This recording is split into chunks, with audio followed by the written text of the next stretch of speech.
पहले धर्म से चलना सीखे, बेईमानी छोड़े, तब कहीं भगवत मार्ग का रास्ता मिलता है।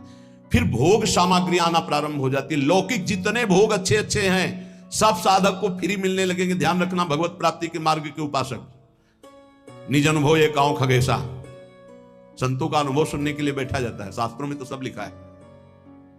उसमें तुम्हारी रुचि नहीं हुई तो रिद्धि सिद्धि फल कछु न चाहूं, जगत कामना को नहीं लाऊं, सिद्धियां आने लगेंगी। पता चल जाता है अपने को कि अपने में सिद्धि आ गई। हम सोच रहे हैं कि ये बनना चाहिए, 2 घंटे बाद पहुंच रहे हैं वही बना मिल रहा है। ये क्यों बना है? प्रेरणा हुई कि आज आपको ये कौन, अच्छा अच्छा, हम सोच रहे हैं अमुक चीज, सामने वो लिए खड़ा है। ये कोई कृपा नहीं होती, ये खर्चा होता है, खर्चा। इसे कृपा मत मान लेना कि अब हम जो सोचते हैं वही हो जाता है। मिटिया मेट कर रहे हो अपने भजन साधन को, खरीद रहे हो। कुछ नहीं सोचो, फिर जो प्राप्त हो हरि इच्छा, सोचा और वो मिल गया तो अपने भजन को बेच रहे हो। ये रिद्धियां सिद्धियां जानते हो क्या है? भजन को चुराने वाली। मैं अपने आप को 4 रूपों में कर लूं, तपस्या है, भजन है, 4 रूपों में आप कर लोगे। ये देखा है बड़े महापुरुष,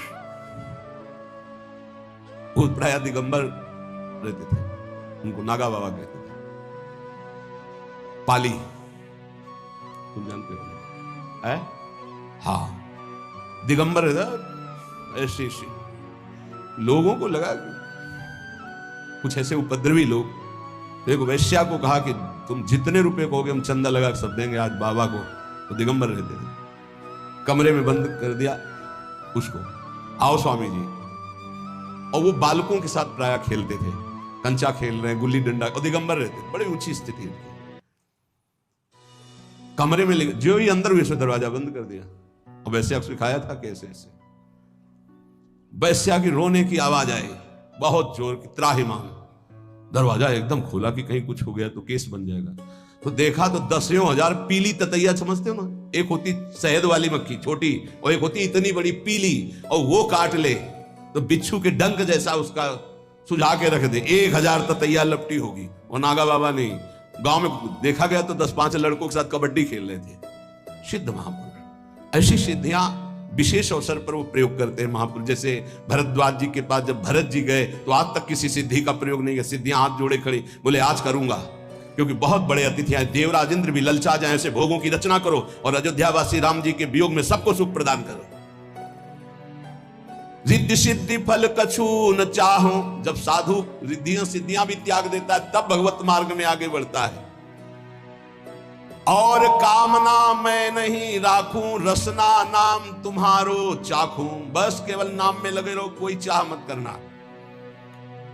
एक बार एक बड़े संत भगवान गंगा जी में नाव से जा रहे थे, तो एक बड़े तपस्वी थे, वो पादुका पहन करके गंगा जी में चट चट ऐसे, और नाव के बगल से निकले उनके शिष्यों के साथ, जो नाव में बैठे हुए संत थे। उनसे कहा क्या तुम्हारी तपस्या है? नाव में बैठकर जा रहे हो, देख रहे हो मैं से पार हुए वो नाव से, और वो पादुका से खड़ाऊ पहने हुए। बहुत लोगों ने वाह महात्मा क्या है, और वो बहुत सुलझे हुए महात्मा। नीचे उतरे, नाविक से कहा कितने रुपए लगते हैं? बोले 2 रुपए। बोले हम 10 हैं, उसके हिसाब से हमारे 2 रुपए लगते हैं। हाँ, बोले एक आदमी। महात्मा से कहा समझा, जिन भागीरथी को महादेव जी ने अपनी जटाओं पे रखा, उन पे पादुका चल के आए, तेरी सारी तपस्या नष्ट हो गई। 2 रुपए एक में हम पार होकर आए हैं, और तू पूरी तपस्या को नष्ट करके केवल प्रदर्शन दिखा दिया, तेरे पास रह क्या गया? अब उनको होश आया कि अरे, बोले जिन गंगा जी को महादेव जी अपनी जटाओं पर रखते, उन पर पादुका, तपस्या का प्रभाव सब नष्ट हो गया तेरे। 2 रुपए की तेरी तपस्या, क्या किसी भी तरह का प्रदर्शन नहीं तो भगवत प्राप्ति के नजदीक पहुंच जाओगे। और कामना मैं नहीं राखूं, रसना नाम तुम्हारो चाखूं, 84 में बहु दुख पायो, ताते शरण तिहारी आयो, मुक्त होन की मन में आवे, अब आवागमन से जीव डर पावे। प्रभु अब मुझे आवागमन चक्र में नहीं फंसना, 84 लाख योनियों से मुक्त होने के लिए मैं नाम जपते हुए आपकी शरण में आया हूं। उपासक को चाहिए कि ऐसे धनी पुरुषों का संग, ऐसे भगवद विमुखों का संग न करे, जिनके कारण उसके हृदय में कुछ चमत्कार दिखाने की इच्छा जागृत हो जाए। ये संग के कारण आता है, ऐसा ध्यान रखना। हमारे सिद्धांत में, भागवतिक सिद्धांत में, राज पदाधिकारी बनकर के साधु के पास जाने वालों का कभी आदर नहीं हुआ है। वीर शिवाजी भी सब कुछ छोड़ करके नंगे पैर पाग हटा करके, एक अंगरक्षक भी अंदर नहीं, बाहर केवल 2 अंगरक्षक सादी भेष में, बिना किसी अस्त्र शस्त्र के तुकाराम जी के दर्शन करने जाते हैं। बड़े संतों के पास ऐसे। अगर कहीं राज पदाधिकारी का पदाधिकार का सम्मान किया तो आपका भागवतिक स्थिति नष्ट हो जाएगी, पक्का। आज संत सभा में सम्मान उसी बात का माना जाता है कि कौन अभिनेता आता है और कौन नेता आता है, और सभा की मान्यता होती थी कौन दिगंबर परमहंस आता है, इसकी मान्यता होती थी। आज मान्यता किस बात की हो रही, कौन पदाधिकारी कितना बड़ा आता है तो वो महात्मा उतना ही बड़ा माना जाएगा। ऐसा नहीं।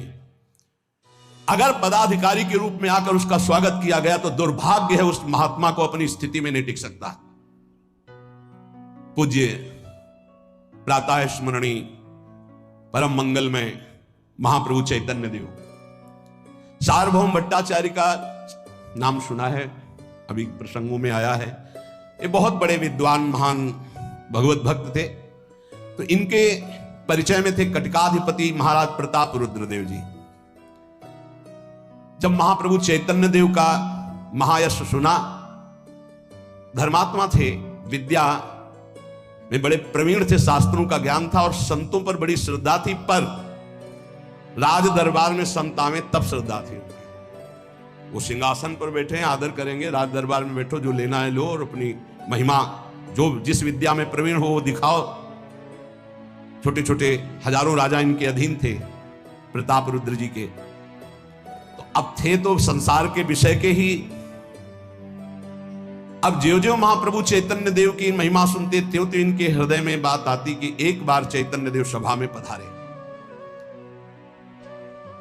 लेकिन जब तक विषय भोगों की कामना रहती, विषय भोगों का मद रहता है, तब तक संतों का सानिध्य नहीं मिलता। सानिध्य का तात्पर्य होता है प्रणिपातेन, दैन्य होकर उनके चरणों में बैठो, जाकर अपने पद को भुला के तो कुछ लाभ ले पाओगे। अगर पद के द्वारा, यहां परिचय इसी बात का दिया जाता है, हम नहीं पूछ रहे किसी से, वो अपने आप आके अमुक अमुक अमुक अमुक, अच्छा तो स्वागत है आपका, बस पद का सम्मान करवा रहे हो, कुछ ले पाओगे क्या? क्या जरूरी है बताना तुम्हें तुम कौन हो? तुम हमारे प्राण प्रिय, हमारी आत्मा हो, बैठो और सत्संग सुनो और चले जाओ। परिचय बताने की क्या जरूरत है? लेकिन परिचय से सम्मान प्राप्त करना तो वही प्राप्त कर लो, चले जाओ, नहीं मिलेगा कुछ, अध्यात्म नहीं ले पाओगे। साधु चरणों में ज्यों ज्यों प्रीति बढ़े त्यों त्यों अभिमान छोड़ करके, बड़प्पन का पद का छोड़ करके साधारण भाव से जाना तो कुछ प्राप्त कर लोगे, नहीं कुछ नहीं प्राप्त होने वाला। अब महाराज की सभा में तो बड़े बड़े विद्वान और संत जन आकर आशीर्वाद देते, दरबार में आते तो उनकी सारी व्यवस्था करते। कटकाधिपति प्रताप रुद्र जी, बहुत सुंदर प्रसंग है समझने का। उनकी इच्छा थी कि महाप्रभु चैतन्य देव सभा में आए, दर्शन और कीर्तन, और हम उनकी सेवा करें। महाप्रभु को स्वादिष्ट पदार्थ से तो मतलब नहीं था, किसी भेंट पूजा से मतलब नहीं था, वाहवाही से मतलब नहीं था, तो राज दरबार क्यों जाए? इन्हीं 3 बातों के लिए जाया जाता है, स्वादन, असरफी, रुपया पैसा और जय जय। महाराज ने उठकर स्वागत किया। चाहे जितना बड़ा संत बैठा हो, यह नहीं सोचा जाएगा कि उनकी सभा में संत थे, और एक संसार का नामी, बस उसी पर सबकी दृष्टि रहेगी, वो बैठा है सब पर उसका रंग चढ़ा। महात्मा 10 बैठे, एक का भी रंग नहीं, ऐसा संसार है। महाप्रभु तो परम वीतराग पर भगवत अनुरागी। शास्त्रों में वर्णन किया गया है राज पदाधिकारी का दर्शन निषेध।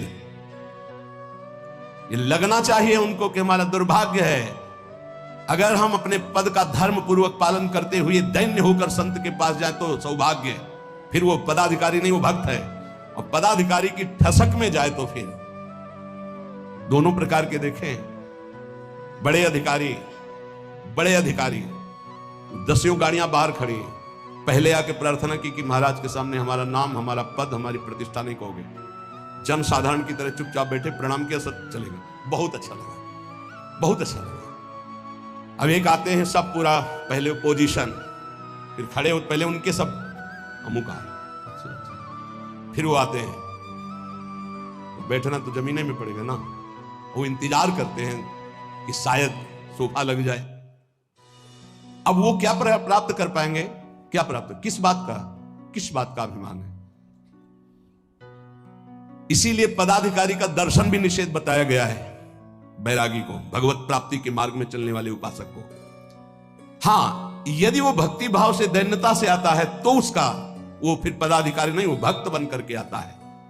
कोई राजपद की स्थिति में या राजा के भाव में आए तो त्यागी, वैरागी, अनुरागी को कभी भी उससे संभाषण और दर्शन नहीं करना चाहिए।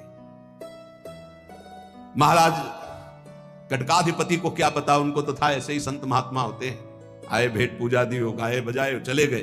तो वही सोच रहे थे कि महाप्रभु चैतन्य देव आए, नृत्य करे, हरि बोल कृष्ण, और जो फिर सुविधा और सेवा। अभी तक उनको सच्चे जौहरी का परिचय नहीं था।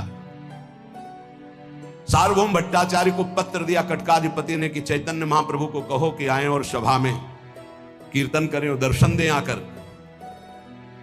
अब महाराज का आदेश, कटकाधिपति जगन्नाथपुरी के वो राजा हैं। भट्टाचार्य जी डरते हुए चैतन्य महाप्रभु के पास गए, बोले प्रभु एक निवेदन करना चाहता हूं, आज्ञा हो और अभयदान हो तो प्रार्थना करें।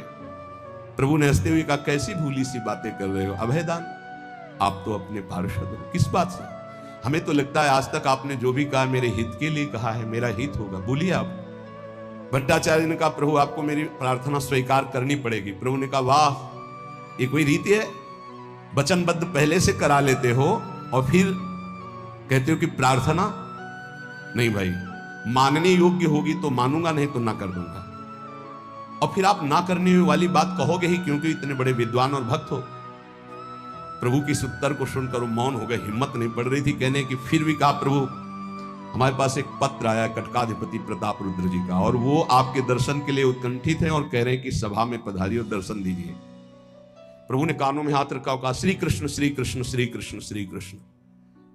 ये राजा, ये बादशाह, ये भावविहीन बातें तुम्हारे मुख से कैसे निकलने लगी? मैं उनके दर्शन करने जाऊं, सभा में जाऊं, या वो यहां हैं? कैसी बात कर रहे हो? आपने मुझे क्या समझ रखा है? धर्मच्युत समझ रखा है? आप मेरे सन्यास धर्म को क्या समझते हैं? क्या मैं अब धर्म की रक्षा करूं या तुम्हारी प्रार्थना मानकर राजा के पास जाऊं? अच्छा, लगता है जगन्नाथ जी की ऐसी इच्छा है, अब तुम लोग यहां रुकने नहीं दोगे। मैं अरे बोले प्रभु, बोले समझते हो संसार का क्या स्वरूप है और शास्त्र का क्या स्वरूप है? सुनिए, निष्किंचनस्य भगवत भजनोन्मुखस्य पारंपरम जिग्मिषो भवसागरस्य संदर्शनम विषयिणामथ योषितांच हा हंत हंत विषभक्षण तोप्य साधु। जो भगवत भजन करते हैं, अकिंचन है, वैराग्य ले चुके हैं, भवसागर से पार जाना चाहते हैं, भगवान की ओर बढ़ रहे हैं, उनको ऐसे विषय भोगी राजाओं को, पदाधिकारियों को कदापि दर्शन नहीं देना चाहिए, ना दर्शन करना चाहिए।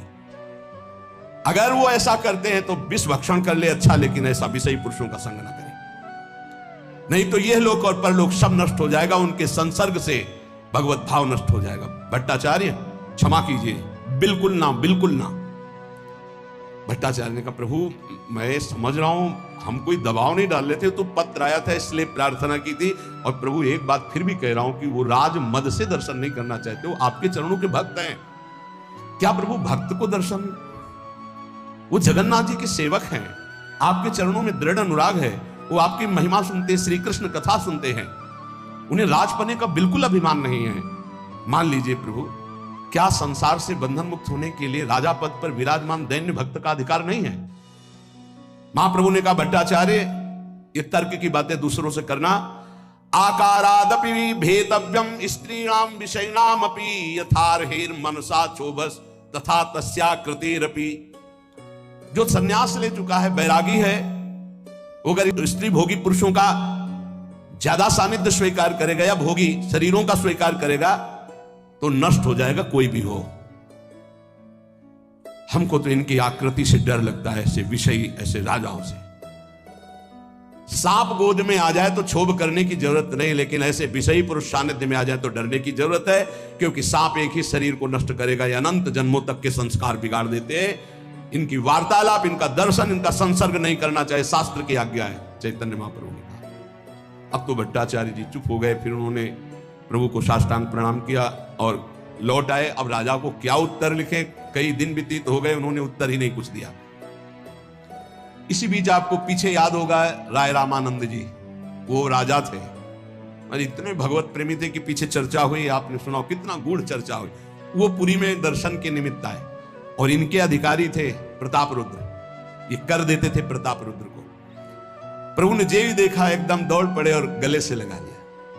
एक राजा को निषेध, दूसरे राजा को, राय रामानंद जी को गले। क्यों? क्योंकि भगवत प्रेम में डूबे हुए महात्मा हैं, जैसे अम्बरीश जी। ये बात ध्यान रखना, इसे गाढ़ आलिंगन किया और छाती से लगा के कहा कि आज मुझे राम ही नहीं मिले, रामानंद, राम और आनंद मिल गए, अब मेरे को तो आनंद सागर में गोते लगाना ही है, क्योंकि राय रामानंद, राम और आनंद दोनों मिल गए। रामानंद जी बहुत ऐसे संकुचित होते हुए हाथ जोड़े हुए खड़े हैं, अपने भाग्य के अंदर प्रशंसा कर रहे हैं कि महाप्रभु ऐसा प्यार दे रहे। जब बैठ गए तो कहा, राय महाशय कैसे हो? ये धन्य भाग है कि संत पूछें आप कैसे हो। संत ऐसे महान प्रेमी। बोले प्रभु राज सेवा से छुट्टी मिली तो दर्शन की बड़ी व्याकुलता थी, इसलिए श्री चरणों में आ गया। प्रभु अब कुशल है, अब परम क्षेम है, क्योंकि आपके चरणों के समीप बैठा हूं। महाप्रभु फिर उठे, फिर उनका आलिंगन किया। समीप बैठे बैठे भक्त सब आश्चर्य। अभी थोड़ी देर पहले क्या सार्वभौम भट्टाचार्य से कहा, और इनको क्या ये है, आप सोचो कितनी ऊंची स्थिति तक महाप्रभु से इन्होंने प्रेम की चर्चा की थी। प्रभु हम तो यही चाहते हैं कि आप किसी सेवक का मुझे सेवक बना लीजिए।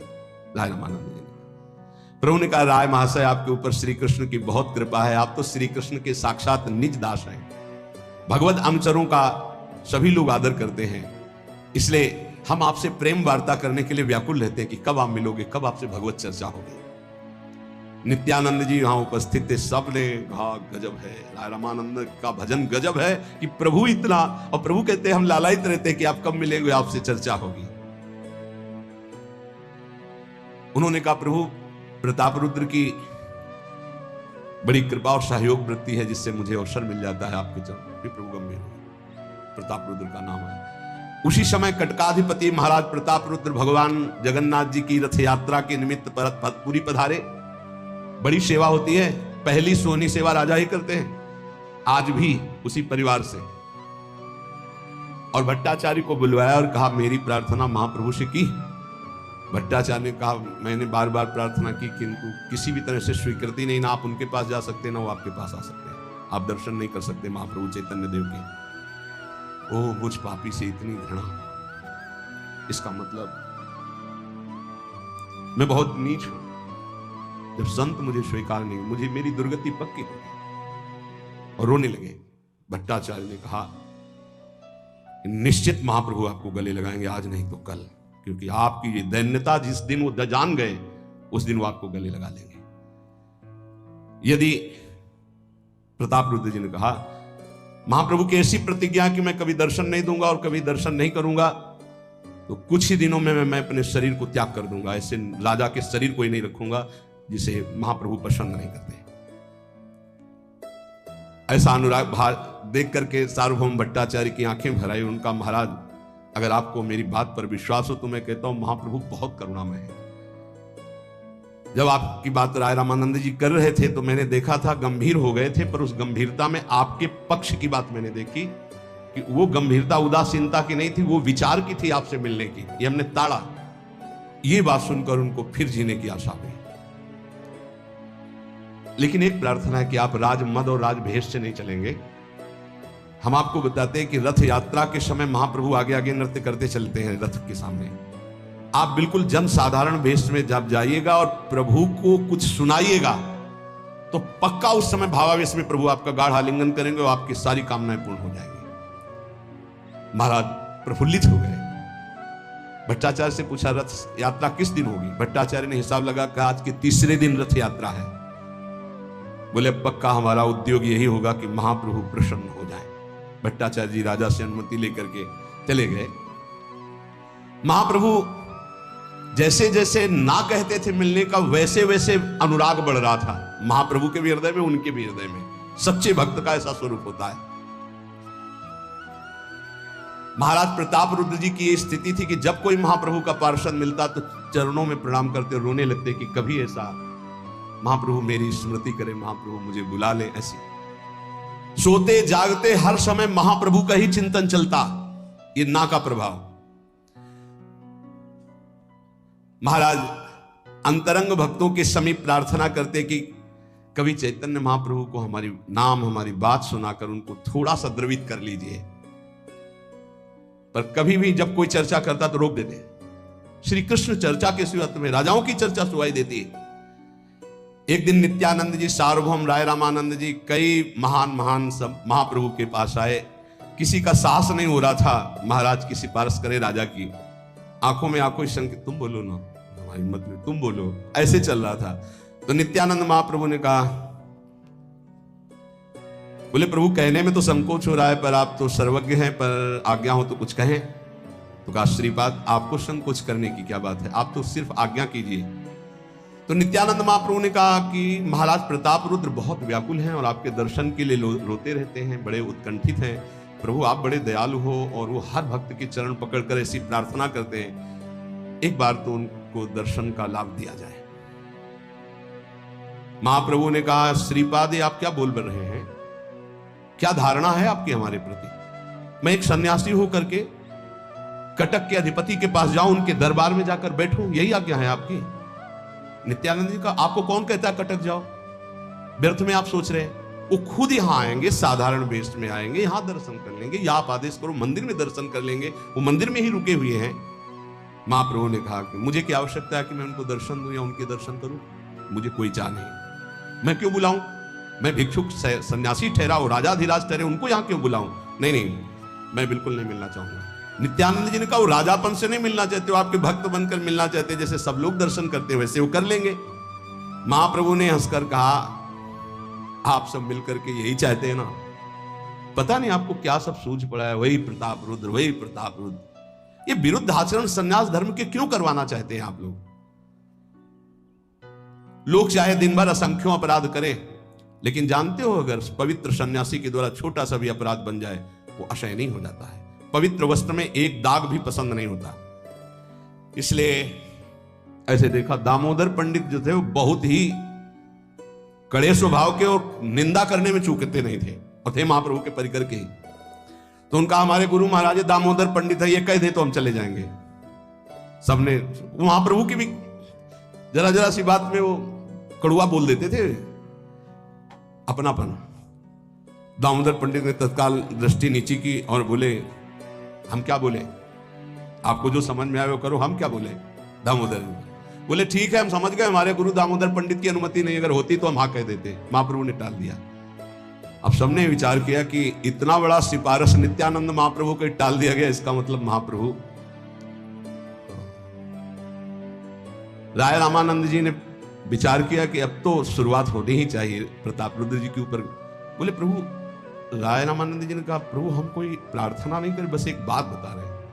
प्रताप रुद्र जी का पुत्र है, बड़ा कृष्ण भक्त है, और वो आपसे मिलना चाहता है तो अनुमति हो सकती है। तो उनका वो कोई राजा थोड़ी जो मुझसे मिलेंगे, जो कृष्ण भक्त है तो मैं जरूर उसको जल्दी बुलाओ और मेरे से मिलाओ। हम तो अभिमानी पदाधिकारियों के लिए नियम रखे हैं जो अभिमानी है। ना मैं किसी अभिमानी के पास जाता हूं, ना किसी अभिमानी को पास आने देता हूं। भगवत रसिद्धि भूत भविष्य लोक 14 में भय होए हरि प्यारे, 300 व्यवहार हमारो अभिमानिनते न्यारे। वही महाप्रभु कह रहे लाओ लाओ, वो बच्चा है श्री कृष्ण प्रेमी, मैं जरूर मिलना चाहता हूं, उसको मान सम्मान से क्या मतलब। भागते हुए गए, बोले कृपा की शुरुआत हो गई।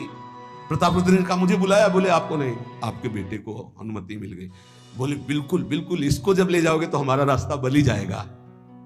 मेरा पूरी आना सार्थक हो गया, मेरे जगन्नाथ जी मेरे पर प्रसन्न हो गए अगर मेरे पुत्र को प्रभु ने स्वीकार कर लिया। और राजपुत्र वैसे भी कृष्ण नाम कीर्तन करता था, महाप्रभु की चर्चा सुनता था। और रामानंद जी ने कहा ऐसे नहीं ले जाऊंगा, मैं अपने तरीके से ले जाऊंगा। सुंदर दुपट्टा पीतांबर नीचे पहनाया, ऊपर खुला बदन पीतांबर और स्वर्ण के आभूषण, मोर मुकुट धारण करा के, तिलक लगा के, बंसी पकड़ा के, चौड़ा माथा तो भ्रकुटी की पत्रावली, कपोल, राजकुमार वैसे ही सुकुमार, बहुमूल्य हीरे जवाहरात के बाजूबंद, जैसे प्रभु का श्रृंगार। और वो बड़े भावुक थे राय रामानंद जी, घुंघराले केश उसके, पूरा श्री कृष्ण रूप माधुरी बनाकर, और कहा प्रभु देखो आ गए। तो उनको लगा कोई कह रहा कि प्रभु आ गए। जेवी ऐसे देखा, हुंकार मारी, क्योंकि कृष्ण रूप भावावेश में दौड़ करके प्रीतम। अब वो तो मूर्छित होकर गिर गया राजकुमार। हा कृष्ण हा कृष्ण हा कृष्ण, क्योंकि महाप्रभु का प्रेम भरा भावावेश आलिंगन प्राप्त किया। राजपुत्र जे भी मूर्छित, कृष्ण कृष्ण राय रामानंद जी ने संभाला। काफी देर के बाद उसका भाव उठा। महाप्रभु तो वैसे ही भाव में मोर मुकुट और सब देखते ही बहुत देर तक महाप्रभु सखा की तरह बात करते रहे, बार बार आलिंगन करते। फिर राय रामानंद जी ने जब महाप्रभु भावावेश में, अब उसकी दशा देख करके प्रताप रुद्र बार बार हृदय से लगा रहे थे, हमारा जीवन धन हो गया, क्योंकि महाप्रभु ने स्वीकार कर लिया तेरे पी का मिलना सुगम है, तेरा चलन न वैसा। ध्यान दीजिए, पी का मिलना सुगम है, तेरा चलन न वैसा। नाचन निकली बापुरी, तो फिर घूंघट कैसा। यदि नाचने निकली तो घूंघट कैसा। प्रीतम को प्राप्त करने जा रही है तो फिर हमारा चलन ठीक हो जाना चाहिए। चाखा चाहे प्रेम रस, राखा चाहे मान, एक म्यान में दो खड़ग देखी सुनी न कान। पहले अभ्यास करने लगे प्रताप रुद्र, साधारण बिल्कुल गरीब के कपड़े पहनकर, वैसे पी का मिलना सुगम है, तेरा चलन न वैसा। अब मैं अपने को ऐसा दीनहीन बनाऊंगा। और पूरा गोपी गीत कंठस्थ किया, बार बार तैयारी कर ली। महाप्रभु बलगंडिका पुष्प वाटिका में रथ यात्रा के समय सुखपूर्वक लेटे हुए थे। भक्तों ने कहा ठीक समय है। इस समय एक साधारण पुराना बगलबंडी, साधारण धोती, और राजा है तो रूप तो वैसे ही है, और वैष्णव है, जगन्नाथ जी के सेवक हैं, तो तिलक भाल पर महाप्रभु शांत मुद्रा में आंख ऊंचे हुए डूबे हुए हैं। सार्वभौम भट्टाचार्य जी ने संकेत किया।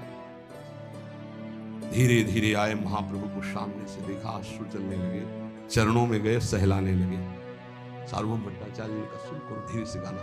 अब चरण ऐसे सहला रहे, आंसू गिर रहे चरणों में। महाप्रभु भाव में डूबे हुए, उन्होंने शुरू किया जयति तेधिकम जन्मना ब्रजः। ये जो गोपी गीत है, जब इस श्लोक में पहुंचे, तव कथामृतम तप्त जीवनम कविभिरीडितम कल्मषापहम श्रवण मंगलम श्रीमदाततम भूरि गृह्णन्ति ते भूरिदा जना। एकदम आंख खोली, कौन ये अमृत पिला रहा है। चरणों में देखा तो एक साधारण वस्त्र धारण किए हुए, ओह इतना प्रेमामृत तुम्हारी वाणी में, इतना महासुख दिया, धन्य है मैं तुम्हारे ऋण से कभी नहीं ऋण नहीं हो सकता। और दौड़ करके ऐसे चरणों में बैठे से प्रताप रुद्र जी के, तो जो सुख का आज तुमने ऋणी बना लिया, आज मुझे कृतकृत्य कर दिया, तुमने ऐसा रस दिया कि मैं सदैव तुम्हारा ऋणी रहूंगा। मैं अकिंचन सन्यासी हूं, प्रेमालिंगन के सिवा मेरे पास कोई धन नहीं। फिर प्रेम एकदम रोम रोम। हे महाभागवत, मैं आपका परिचय जानना चाहता हूं, आप कौन हैं जो ये अमृत रस हमें सुना रहे हैं। अत्यंत विनीत भाव से कहा प्रभु, मैं आपके दासों का दास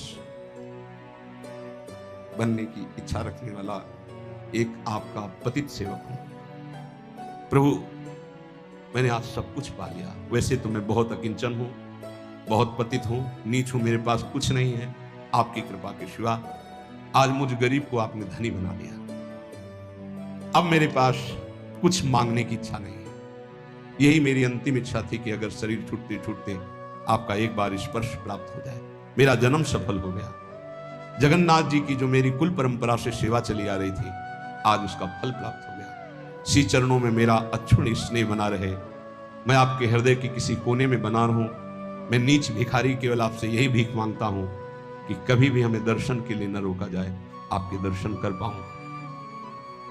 महाप्रभु पुनः प्रेमालिंगन किया और कहा आपको देखकर मुझे बहुत सुख मिला। आप में जो दैन्यता, आप में जो भाव।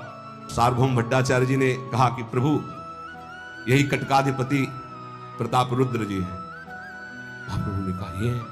अरे ऐसे भाव वाले को मैं ऐसा देखता रहा, अब आपके लिए पूर्ण छूटे। कभी देखो कैसे दैन्य, अपने भाग्य की भूरी भूरी प्रशंसा करते हैं प्रताप रुद्र जी को महाप्रभु चैतन्य देव का प्यार, और बराबर फिर मिलना और प्यार। तो उपासक को चाहिए यदि अपनी उपासना को परिपक्व करना है तो आंतरिक संबंध केवल प्रभु से, जो भी चाहे गृहस्थी में हो चाहे विरक्ति में, जो व्यवहार करो सबसे प्रीति का व्यवहार करो, सबसे पर अपनी आंतरिक प्रीति हरि भाव में रखते हुए। दूसरी बात, किसी भी तरह के अभिमानी का संग करने से हमारे जीवन में उस अभिमान का प्रभाव बढ़ जाता है। कभी भी किसी भी पदाधिकार से युक्त अभिमान वाले से अपने को मिलने की कभी कोई जरूरत नहीं है, क्योंकि हम प्रियालाल के दास हैं, हम अकिंचनों के मित्र हैं। भूत भविष्य लोक 14 में भये होए हरि प्यारे, 300 व्यवहार हमारो अभिमानित न्याय। सत्संग जितना मनन करोगे उतना ही आपका जीवन प्रकाशित हो। सुनने से तो लाभ है ही, लेकिन मनन करने से पूरा लाभ प्राप्त हो जाएगा। इसलिए हर सत्संग को मनन करो। सब शास्त्रों की सार सार बातें भगवत कृपा से आपको सुनने को मिलती है। आपका यही जीवन इसी जन्म में भगवान की कृपा प्राप्त हो, जीवन प्रयास करो परम सार्थक करें। जीवन की सार्थकता आंख मुंदते मुंदते प्रभु से परिचय हो जाना है। अगर प्रभु से परिचय नहीं हुआ तो इस मनुष्य जीवन का कोई लाभ नहीं ले पाए। विषयों को एकत्रित करना, धन वैभव एकत्रित करना, विषयों को भोगना, फिर शरीर छोड़ देना, ये हर योनि में होता रहा है। कोई भी ऐसा योनि नहीं है जहां मैथुन ना हो, जहां आहार ना मिले, जहां नींद ना हो, जहां भय ना हो, जहां मृत्यु का डर ना हो।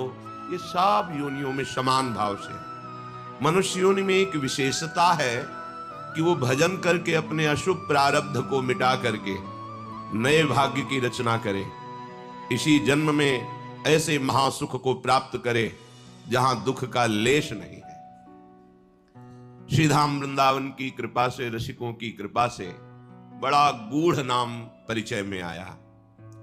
सच्ची मानिए, हम किसी संप्रदायवाद की बात को लेके नहीं कर रहे, हम प्रेम रस की बात कर रहे हैं। ये जीवन संन्यास मार्ग में आद्य गुरु भगवान शंकराचार्य के निर्दिष्ट मार्ग पर चलने वाला बाल्यावस्था से, जब वृंदावन की कृपा हुई और गुरुजनों ने आज्ञा करी कि प्रेम रस को प्राप्त करने के लिए तुम हरिवंश नाम का रटन करो, हमारी बिल्कुल श्रद्धा नहीं हुई, क्योंकि परिचय ही नहीं था। बिनु जाने न होए प्रतीति और बिनु प्रतीति होए नहीं प्रीति।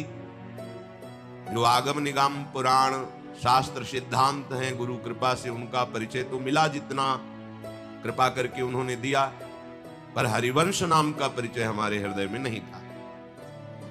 अब जब परिचय ही नहीं है तो प्रीति कैसे हो सकती है? बिना प्रीति के सुमिरन कैसे हो सकता है? जब कृपा होती है तो परिचय भी वही दे देते हैं। हरिवंश कृपा, हरिवंश कहें, हरिवंश कहें, हरिवंश लहें, हरिवंश सुलाभ सदा तिनके, सुख संपत्ति दंपति जूझ इनके।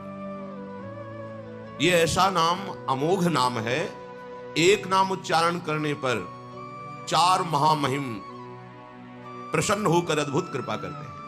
प्रियाजू, लालजू, वृंदावन और प्रियालाल से भी समर्थ सहचरियों की कृपा। आप कहेंगे श्यामा श्याम से समर्थ और कौन हो सकता है? तो श्यामाजू के अद्भुत रूप और प्रेम को देख करके श्री कृष्ण लालजू महाराज प्रेम विवश हो जाते हैं। वेणुकरान्नि पतितः स्खलितम शिखंडम भ्रष्टम च पीतवसनम ब्रजराज सूनो, यस्याः कटाक्ष सर्पात् विमूर्छितस्य ताम राधिकाम परिचरामि कदा रसेनो। महारानी जी मंद मुस्कुरा करके श्री लालजू की तरफ प्रेम चितवन से देखा तो अखिल लोक ब्रह्मांडों के स्वामी प्रेम समुद्र श्री लालजू प्रेम विवश हो गए।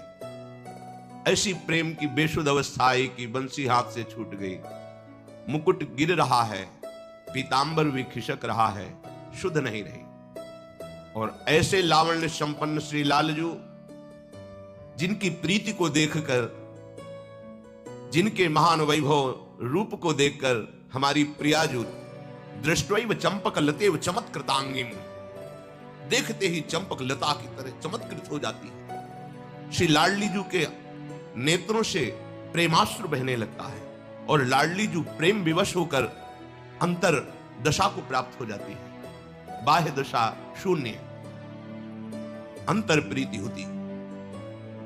ऐसी महामोहिनी युगल रूप माधुरी का सखियां पान करके बेहोश नहीं हो जाती, सावधान रहकर उनको संभालती है, सेवा करती है। इसलिए प्रियालाल से भी बढ़कर प्रेम सामर्थ्य सहचरियों में है। और बलिहारी इस हरिवंश नाम की कि चारों की कृपा एक साथ प्राप्त होती है हरिवंश नाम से। हा हरि, रा राधा, वाह वृंदावन, सा सहचरी। अमोघ कृपा वृंदावन की, कितना भी बड़ा निकृष्ट पापाचारी क्यों न हो, श्रीधाम वृंदावन की रज का जो सेवन कर रहा है, वृंदावन का आश्रय लिए है या वृंदावन का अखंड वास स्वीकार कर लिया है, तो बड़े बड़े मुनिजन वांछित दुर्लभ प्रेम पद की प्राप्ति उसे वृंदावन करा देता है। चाहे जितना बहिर्मुख हो, चाहे जितना निकृष्ट आचरण करने वाला हो, यदि सहचरी भावापन्न रसिक महापुरुषों का संग मिल जाए तो जहां संभाव्य विरंच नारद शिव स्वयंभुवाद्यर्णय, जहां इन बड़े बड़े महापुरुष की भावना भी नहीं बन सकती, उस परम दुर्लभ पद सहचरी भाव की प्राप्ति बहिर्मुख और निकृष्ट आचरण करने वालों को भी प्रदान करने की सामर्थ्य रसिक शेखर महापुरुषों में है।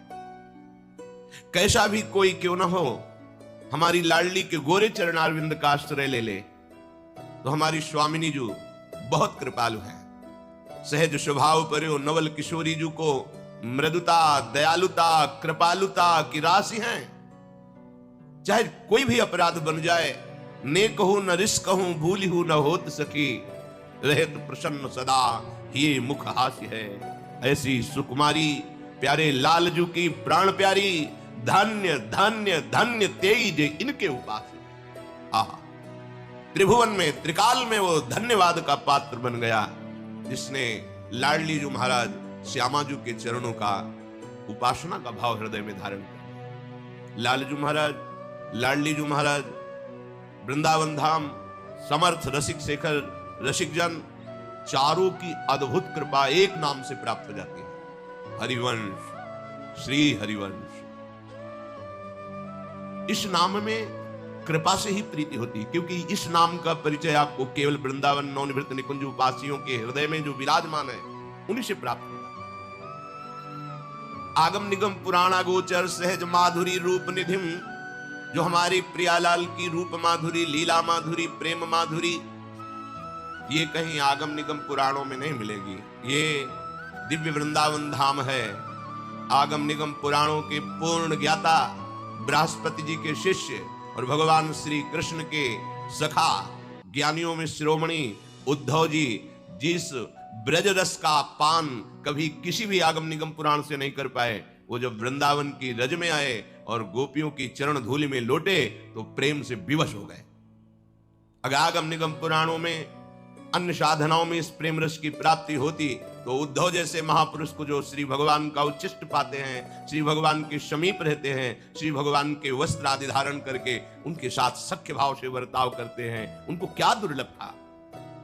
पर वो दुर्लभ प्रेम श्रीधाम वृंदावन ने प्रदान किया, रजरानी ने प्रदान किया, गोपी जनों के दर्शन संभाषण से प्राप्त हुआ। ऐसे ही नवनिवृत्त निकुंज वृंदावन श्री प्रियाजू की ये निज महल की प्रेम वृत्ति, ये किसी अन्य साधना से, अन्य शास्त्रों के स्वाध्याय सिद्धांतों से ये प्राप्त नहीं। इसीलिए जिन पर लाडली जू के हेतु की कृपा है उनको ये हरिवंश नाम सुनने को मिलता है, गुरु कृपा से जपने की भावना होती है। क्योंकि राधा नाम सुना, कृष्ण नाम सुना, भगवान नाम, भगवद अवतार, भगवद लीलाएं शास्त्रों में पढ़ी, यहां तक तो श्रद्धा होती है। इसके आगे हमारा परिचय ही नहीं है तो श्रद्धा का विषय कैसे बने। और जब कृपा होती है तो बलात् चित्त का अपहरण कर लिया जाता है, वहां श्रद्धा पैदा की जाती है। जैसे इस अधम हृदय में हुई, बिल्कुल हरिवंश नाम में श्रद्धा नहीं थी क्योंकि परिचय ही नहीं था। नित्य परिक्रमा श्रीधाम वृंदावन की प्रातःकालीन वेला पर गुरु मंत्र जपते हुए करते थे, जो सन्यास का गुरु मंत्र था। मन में आया कि नहीं, गुरु प्रदत्त मंत्र का त्याग करके ऐसे कोई कह दे कि ये नाम जप करो तो हम थोड़ी जप करें। प्रणाम करके परिक्रमा प्रारंभ की तो जैसे कोई भूत का आवेश होता है ऐसे आवेश सा हुआ और महाप्रभु हरिवंश चंद्र जी की अद्भुत झांकी। कभी ध्यान नहीं करते थे महाप्रभु का, क्योंकि परिचय ही नहीं था, संबंध ही नहीं था। अद्भुत झांकी और हृदय से निकलने लगा श्री हरिवंश, श्री हरिवंश, श्री। रोकने की चेष्टा की, क्योंकि परिचय नहीं था, श्रद्धा नहीं थी। रोकने की चेष्टा की, अपने सन्यास मंत्र को चलाने की चेष्टा की, पर असफल रहे।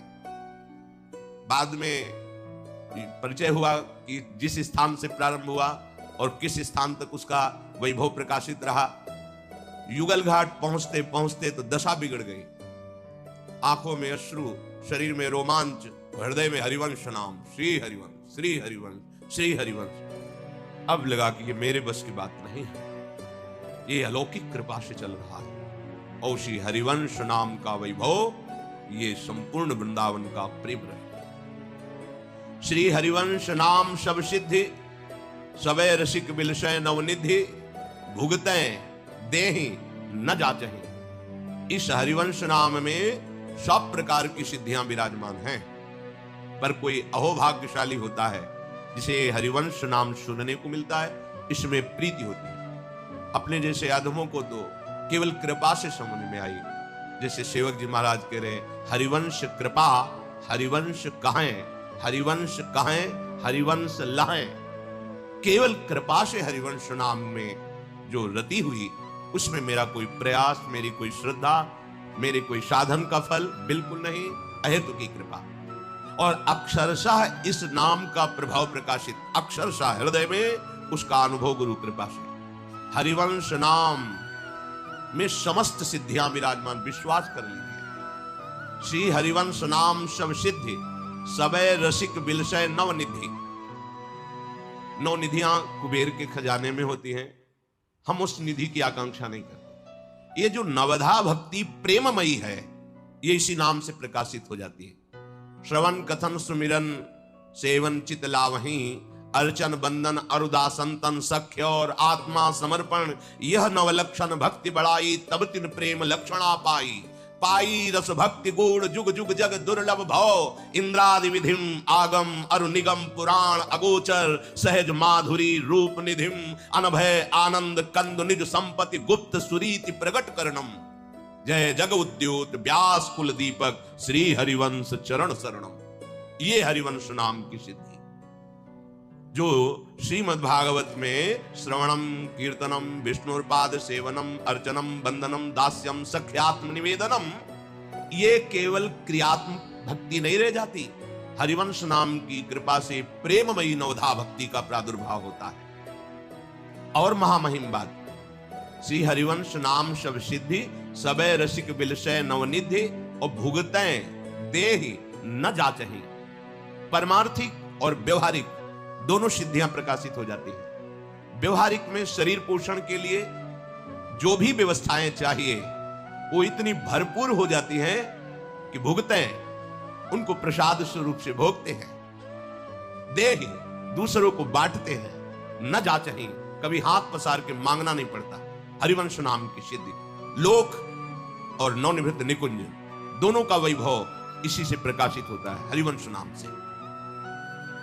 परमार्थिक सिद्धि भुगतै प्रियालाल के प्रेम रस में उनकी गति हो जाती है और प्रेम रसासो छके झूमते हुए वो प्रति श्वास महाप्रेम में व्यतीत करते हैं। और देहि कोई उनके समीप आके शरण हो जाए तो प्रेम रसासों में मस्त कर देते, छका देते हैं। न जाचहि, इस प्रेम के लिए उन्हें किसी और साधना और साध्यों की आवश्यकता नहीं होती। सर्वेषु साधन वरेश चिरम निराशा, सर्वेषु साधन वरेश चिरम निराशा। किसी साधना से आनंद प्राप्त करने की उनके अंदर वृत्ति नहीं रह जाती। वो एक अनन्य भाव से श्यामा श्याम के महाप्रेम रस में छके रहते हैं। इसलिए सेवक जी महाराज कह रहे हैं, पहले हरिवंश सुनाम कहो। इस प्रेम रस की प्राप्ति के लिए लोक परलोक की सुख वृद्धि के लिए वो बड़े भाग्यशाली हैं जिनको ये नाम सुनने को मिला और जपने की भावना बन गई। नाम प्रसंग कहत उपदेश, जहां या धर्म धन्य सो देश, धन्य सु कुल जही जन्म भयो, धन्य सु तात धन्य सो माए, संतत सकल सुनो चितलाए, श्री हरिवंश प्रताप दस। जो इस नाम को श्रवण किया धन्य है, जो इस नाम का जप प्रारंभ कर दिया उसके माता पिता धन्य हैं। वो जिस कुल में जन्मा वो परम पावन हो जाता है, जिस क्षेत्र में जिस देश में जन्मा वो धन्य हो जाता है। नाम पहले खूब नाम, और ये हरिवंश नाम में 4 कृपा एक साथ प्राप्त होती है। प्रियाजू की कृपा, लालजू की कृपा, वृंदावन की कृपा, सहचरियों की कृपा। अरे यहाँ के एक खगमृग पशु पंछी में किसी एक लता की, एक पक्षी की कृपा हो जाए तो प्रियालाल मिल जाए। ये श्री धाम है। हरिराम व्यास जी कह रहे, खगमृग पशु पंछी जे आ बन के चरण शरण रख लीजिए। हे वृंदावन के खगमृग पशु पंछी, मैं आपका शरणागत हूं, आप कृपा करके अपने चरणों के समीप रखिए। महाप्रभु हरिवंश चंद्र जो कह रहे, हे राधाया रतिगृह सुकाः, हे मृगाः हे मयूराः, भूयो भूया प्रणतिभिरहं प्रार्थे वो अनुकंपाम। हे महारानी जी के महल के सुख सारिका खगमृग पशु पंछी, आप कृपा करो। भूयो भूया प्रणतिभिरहं प्रार्थे वो अनुकंपाम। बार बार आपके चरणों में प्रणाम करके प्रार्थना करता, आप कृपा करो। एक पंक्षी कृपा कर दे तो यहां प्रियालाल के प्रेम की उन्मत्तता छा जाए। एक लता कृपा कर दे तो दिव्य नौ निकुंज विलासी श्री श्यामा श्याम की झांकी तुम्हारे हृदय में, नेत्रों में बस जाए। जिस वैराग्य के लिए इतना प्रयत्न किया जाता है उसकी स्मृति ही ना रह जाए। देह कुटुंब ते जाए छूट सब ही विधि ना। तो श्री प्रियालाल की कृपा से खूब उपासक को, जो वृंदावन की कृपा का पात्र बनना चाहता है, लोक परलोक में परम सुख प्राप्त करना चाहता है, तो बोले पहले हरिवंश सुनाम कहो। ये विश्वास का विषय है, क्योंकि अगोचर बात है, गुप्त रीति है। ये जो बहुत कीमती वस्तु होती है उसे बहुत एकांतिक तिजोरी में रखी जाती है। प्रियालाल का अद्भुत नित्य विलास प्रेम रस ये पुराण वेत्ता महापुरुषों की भी दृष्टिगोचर नहीं हुआ। प्यारुढ़ुम क्षमते न यच्छिव सुखादे नाम तु यध्यानगम, यन्नारदादे सुकैरगम्यम वृंदावने वंजुल मंजु कुंजे, तत्कृष्ण चेतु हरणैक विज्ञ मत्रास्त किंचित परमम रहस्यम। ये परम रहस्य बड़े बड़े ऋषि मुनि ब्रह्म ऋषियों की भी दृष्टि से अगोचर है। इसे कोई गोचर कर पाया तो हरिवंश नाम। क्योंकि रेमन रसिकन संग बिन रंचन उपजय प्रेम, तो जहां पहले हरिवंश सुनाम कहो तो इसका फल प्रकट हुआ। क्या फल प्रकट हुआ? बोले नित्य सुधर्मिन सुसंग लहो। सुधर्मी जो मन क्रम वचन त्रिशुद्ध, तीनों से शुद्ध होकर श्री श्यामा श्याम की उपासना में तन्मय है, ऐसे दुर्लभ भगवत प्रेमी रसिक महापुरुष का संग प्राप्त होता है नाम के प्रताप से। पहले हरिवंश सुनाम कहो तो हरिवंश सुधर्मिन संग लहो। यह अत्यंत दुर्लभ बात है। किसी भी उपासना में हो, जब तक उस उपासना का मर्मज्ञ, उपासना के रस में छका हुआ उपास्य देव का साक्षात्कार किए हुए महापुरुष नहीं मिलता, तब तक उपासना में रंग नहीं आता। जब द्रवहि दीन दयालु राघो तो साधु संगति पाई है। जब प्रभु जिस पर बहुत कृपा करते हैं तो उसे अपने प्रेमी जन का संग दे देते हैं। तो यह हरिवंश नाम की सिद्धि सबसे पहला फल प्रकट करती है, प्रियालाल के अनुरागी जनों का संग प्राप्त कराना। फिर हरिवंश नाम प्रताप ऐसा हृदय में जागृत होता है कि सुबुद्धि का प्रकाश होता है। सुबुद्धि, जो बुद्धि वृंदावन प्रेम रस के लिए लालायित हो जाए उसे सुबुद्धि कहते हैं। अभी कुबुद्धि है, देह भाव से मन और इंद्रियों के द्वारा विषयों को भोगना एक कुबुद्धि है। सजयति हरिवंश नाम चंद्र, जो जैसे ही हरिवंश नाम चंद्र, हरिवंश महाप्रभु का यह नाम अपनी जिह्वा पे उच्चारण करता है तो प्रतिपल उसकी सुबुद्धि बढ़ती रहती है। वर्धित सदा सुबुद्धि। रसिक अनन्य सभा साधु मंडली मंडनो जयति। रसिकों की सभा में जो जय को प्रकाशित करता है वह हरिवंश नाम है। ऐसी सुबुद्धि जो प्रियालाल में आसक्त हो जाती है वो इस नाम से प्रकाशित होती है। अब प्रियालाल को रिझाने की जो रसी रीति है वो इसी नाम से प्रकाशित होता है। जितना नाम जापक इस नाम में रति करता है, उतना ही प्रियालाल का प्रेम प्रकाशित होता है। ये लौकिक सिद्धि, लौकिक भोगों की तो बात ही क्या है, ये तो मारे घूमते हैं। जिनके लिए तुमने अपना जीवन नष्ट कर दिया, वो तुम्हारे लिए पीछे पीछे डोलेंगे। आप पुरुषार्थ तो करो, निरंतर जिह्वा से रटन तो करो नाम की। देखो ना प्रताप नाम का, अरे कैसे पापी क्यों न हो, हरिवंश नाम जो ले, अलक लड़े तीरीज के महल खवासी दे। ये केवल प्रशंसा के लिए नहीं कहा गया, हम सब उसी पंक्ति में खड़े हैं। हमारी सामर्थ्य नहीं, जब बड़े बड़े ऋषि मुनियों की सामर्थ्य नहीं, तो हम जैसे पांच भौतिक शरीर आसक्त देहधारियों की कहां सामर्थ्य कि लाडली जी के श्री चरणों का स्पर्श प्राप्त कर सके। जो अगोचर तत्व है, सब तत्वों का परम तत्व श्री कृष्ण तत्व, और श्री कृष्ण के हृदय के प्रेम समुद्र का सार तत्व श्री लाडली जी, यहां पहुंच किसी की नहीं। यहां तो जिस पर हरि बरस गए और रसिकों का संग मिल गया, वही इधर झांक पाया, नहीं तो बहुत ही गुप्त रस है। वृंदावन रस प्रसिद्ध है, ये प्रेम महासमुद्र है। ये प्रेम रस बिना रसिकों की कृपा के नहीं मिलता। इसीलिए उद्धव जी ने मांगा, मुझे कोई घास फूस लता औषधि बना दी जाए, जिससे यहाँ के प्रेमियों की चरण रज उड़कर हमारे ऊपर पड़े और हमारे भी हृदय में प्रेम प्रकाशित हो जाए। कैसे वो पापी क्यों न हो। अपिचेत सुदुराचारो भजते माम अनन्य भाग। कैसा सांगो पांग दुराचारी हो, यदि उससे सत्संग मिल जाए और वो नाम में प्रीति कर ले, प्रियालाल के गोरे सांवले चरणारविंद का आश्रय ले ले, बस निहाल हो जाए। नाम मात्र से हमारे श्यामा श्याम इतना प्रसन्न हो जाएंगे कि आपको अन्य कोई साधन करने की जरूरत नहीं पड़ेगी। नित श्री हरिवंश सुनाम कहें तो नित राधिका श्याम प्रसन्न रहें। नित साधन और नहीं तिनके, परिणाम सुख संपत्ति दंपति जो तिनके। जो नित्य निरंतर राधा वल्लभ श्री हरिवंश, राधा वल्लभ श्री हरिवंश, राधा वल्लभ श्री हरिवंश, तो कह रहे हैं कि नित राधिका श्याम प्रसन्न रहे। प्रिया प्रीतम बहुत प्रसन्न हो जाते हैं। कोई और साधन नहीं है, नित राधिका श्याम प्रसन्न रहे, बस नाम तो सुख मिलता है। कुंज महल की टहल सुख, सोचो कितना अपार सुख होगा जब कोई यहां का बड़ा पदाधिकारी आपको गले लगा ले और कह दे, आज से सारी जिम्मेवारी मैं आपकी स्वीकार करता हूं। आपको कैसा लगेगा? जो बलवान हो, धनवान हो, यशवान हो, कीर्तिवान हो, और वो आपको गले लगा दे और कह दे, आज से पूरी जिम्मेवारी मैं आपकी लेता हूं। आपको कैसा लगेगा? पर वो तुम्हें मरने से नहीं बचा सकता, वो तुम्हारे कर्म बंधनों को नष्ट नहीं कर सकता, वो बाहरी सहयोग कर सकता है। पर मेरे प्रभु कह रहे हैं, तुम चिंता मत करो, योगक्षेमम वहाम्यहम्, तुम चिंता मत करो, मैं तुम्हें संसार समुद्र से पार करूं। दिशा महम समुद्रता मृत्यु संसार सागरात, तुम चिंता मत करो, अहम तो हम सर्वपापेभ्यो मोक्षयिष्यामि मा शुचा।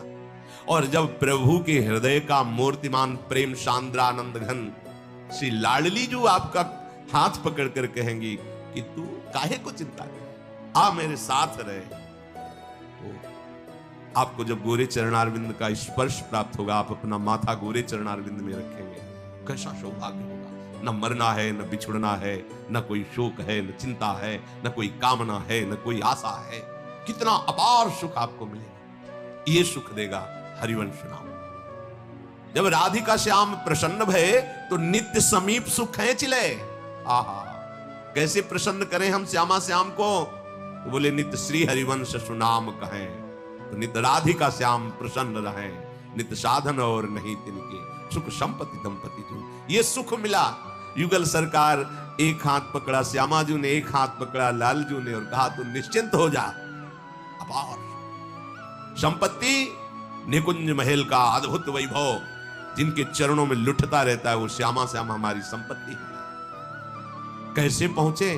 तो बोले, जब वो प्रसन्न हुए तो हमारे हाथ पकड़ के घसीट लिया। हम चढ़ नहीं सकते, इतनी ऊंचाई है निकुंज रस की, चढ़ नहीं सकते। न देवैर ब्रह्माद्यैर न खलु हरिभक्तैर न सुहृदा दिभिर यद्वै राधा मधुपति रहस्यम सुविदितम तयोर्दासी भूत्वा। जहां न बड़े बड़े देवताओं की, ब्रह्मादि की भी जहां वृत्ति का प्रवेश नहीं, वृत्ति का, शरीर की तो बात जाने दो, जहां भगवान के नित्य सखाओं का भी प्रवेश नहीं है, वो निज महल हमारी श्री लाडली जी महाराज का है। वहां हमें घसीटा जाएगा, हम नहीं जा सकते। कौन घसीटेगा? युगल सरकार एक एक हाथ पकड़ के। जब राधिका श्याम प्रसन्न भये तो नित्य समीप सुख खींच ले। जैसे कोई दलदल में फंसा हो तो निकल नहीं सकता, निकलने की चेष्टा करेगा और धंस जाएगा, अब उसे कोई निकला हुआ घसीटे। तो संसार के दलदल से तो रसिक महापुरुषों ने निकाला, सत्संग ने निकाला, लेकिन एक स्वसुख वांछा बनी रहती है, अपने कल्याण की, अपने सुख की, अपनी सिद्धियों की।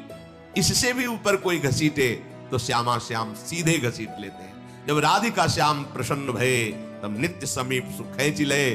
फिर देखा कि ओहो, महाप्रभु तो यही बैठे हैं। जब राधिका श्याम प्रसन्न भये तो नित्य समीप सुख खींच ले, और हरिवंश समीप सदा तिनके सुख संपत्ति दंपति। इसलिए वृंदावन नित्य विहार रसोपासना का जो महामहिम स्वरूप एकांत गुप्त रीति से तिजोरी में रखा हुआ, उसकी चाबी है हरिवंश नाम। जितना हरिवंश नाम जपोगे उतने ही प्रिया प्रीतम के चरणारविंद की प्रीति आपके हृदय में स्फुरित होगी। नित नित श्री हरिवंश नाम छिन छिन जो रटत नर, नित नित रहत प्रसन्न जहां दंपति किशोर वर। बहुत गूढ़ बात है। जो निरंतर नाम रटते रहते हैं, एक क्षण भी नाम का तैल धारावत जो स्वरूप है उसे तोड़ते नहीं हैं, प्रतिपल नाम स्मरण में रहते हैं, तो उनका हृदय अद्भुत प्रसन्न रहता है, अद्भुत प्रसन्न। और शरीर, इस पांच भौतिक शरीर को जो देख रहे हो, ये भूमि पर भूतल पर दिखाई देता है, लेकिन उनका हृदय रहता है श्यामा श्याम के समीप। नित नित रहत प्रसन्न जहां दंपति किशोर वर। प्रेम की समुद्र, रूप की समुद्र, लावण्य के समुद्र, कृपा के समुद्र, छवि के समुद्र, ऐश्वर्य के समुद्र, क्या वर्णन करे, वाणी की सामर्थ्य नहीं है। ऐसे प्रभु के समीप हमारा हृदय होता है, दिखाई देता है व्यवहार करते हुए, लेकिन जिस हृदय में निरंतर नाम चलता रहता है, तो बोले नित नित रहत प्रसन्न। कहां रहते हैं? बोले जहां दंपति किशोर वर, जहां युगल सरकार लीला कर रहे, उस लीला रस में उसका हृदय डूबा रहता है। और जहां हरि तहां हरिवंश, जहां हरिवंश तहां हरि। बस एक शब्द हरिवंश नाम राख्यो समीप करी। सेवक जी महाराज कह रहे, बस तुम्हारी प्रवीणता इसी में है कि बस नाम न छूटने पावे, हरिवंश नाम हमारा प्राण बन जाए। नाम में ऐसी प्रीति का, सच्ची मानिए, जो चाहिए आपको सब कुछ प्राप्त हो जाएगा, लोक परलोक सब। ये अद्भुत नाम है। अनुभव की बात कहते हैं, अनुभव की बात कहते हैं कि इस नाम जपे हैं, मंत्र जपे हैं, पर इस नाम में जो कृपा की वर्षा हुई, हम आपको कैसे बताएं, वाणी की सामर्थ्य नहीं है। जय जय श्री हरिवंश नाम गुण गाई है, प्रेम लक्षणा भक्ति सुदृढ़ कर पाई है।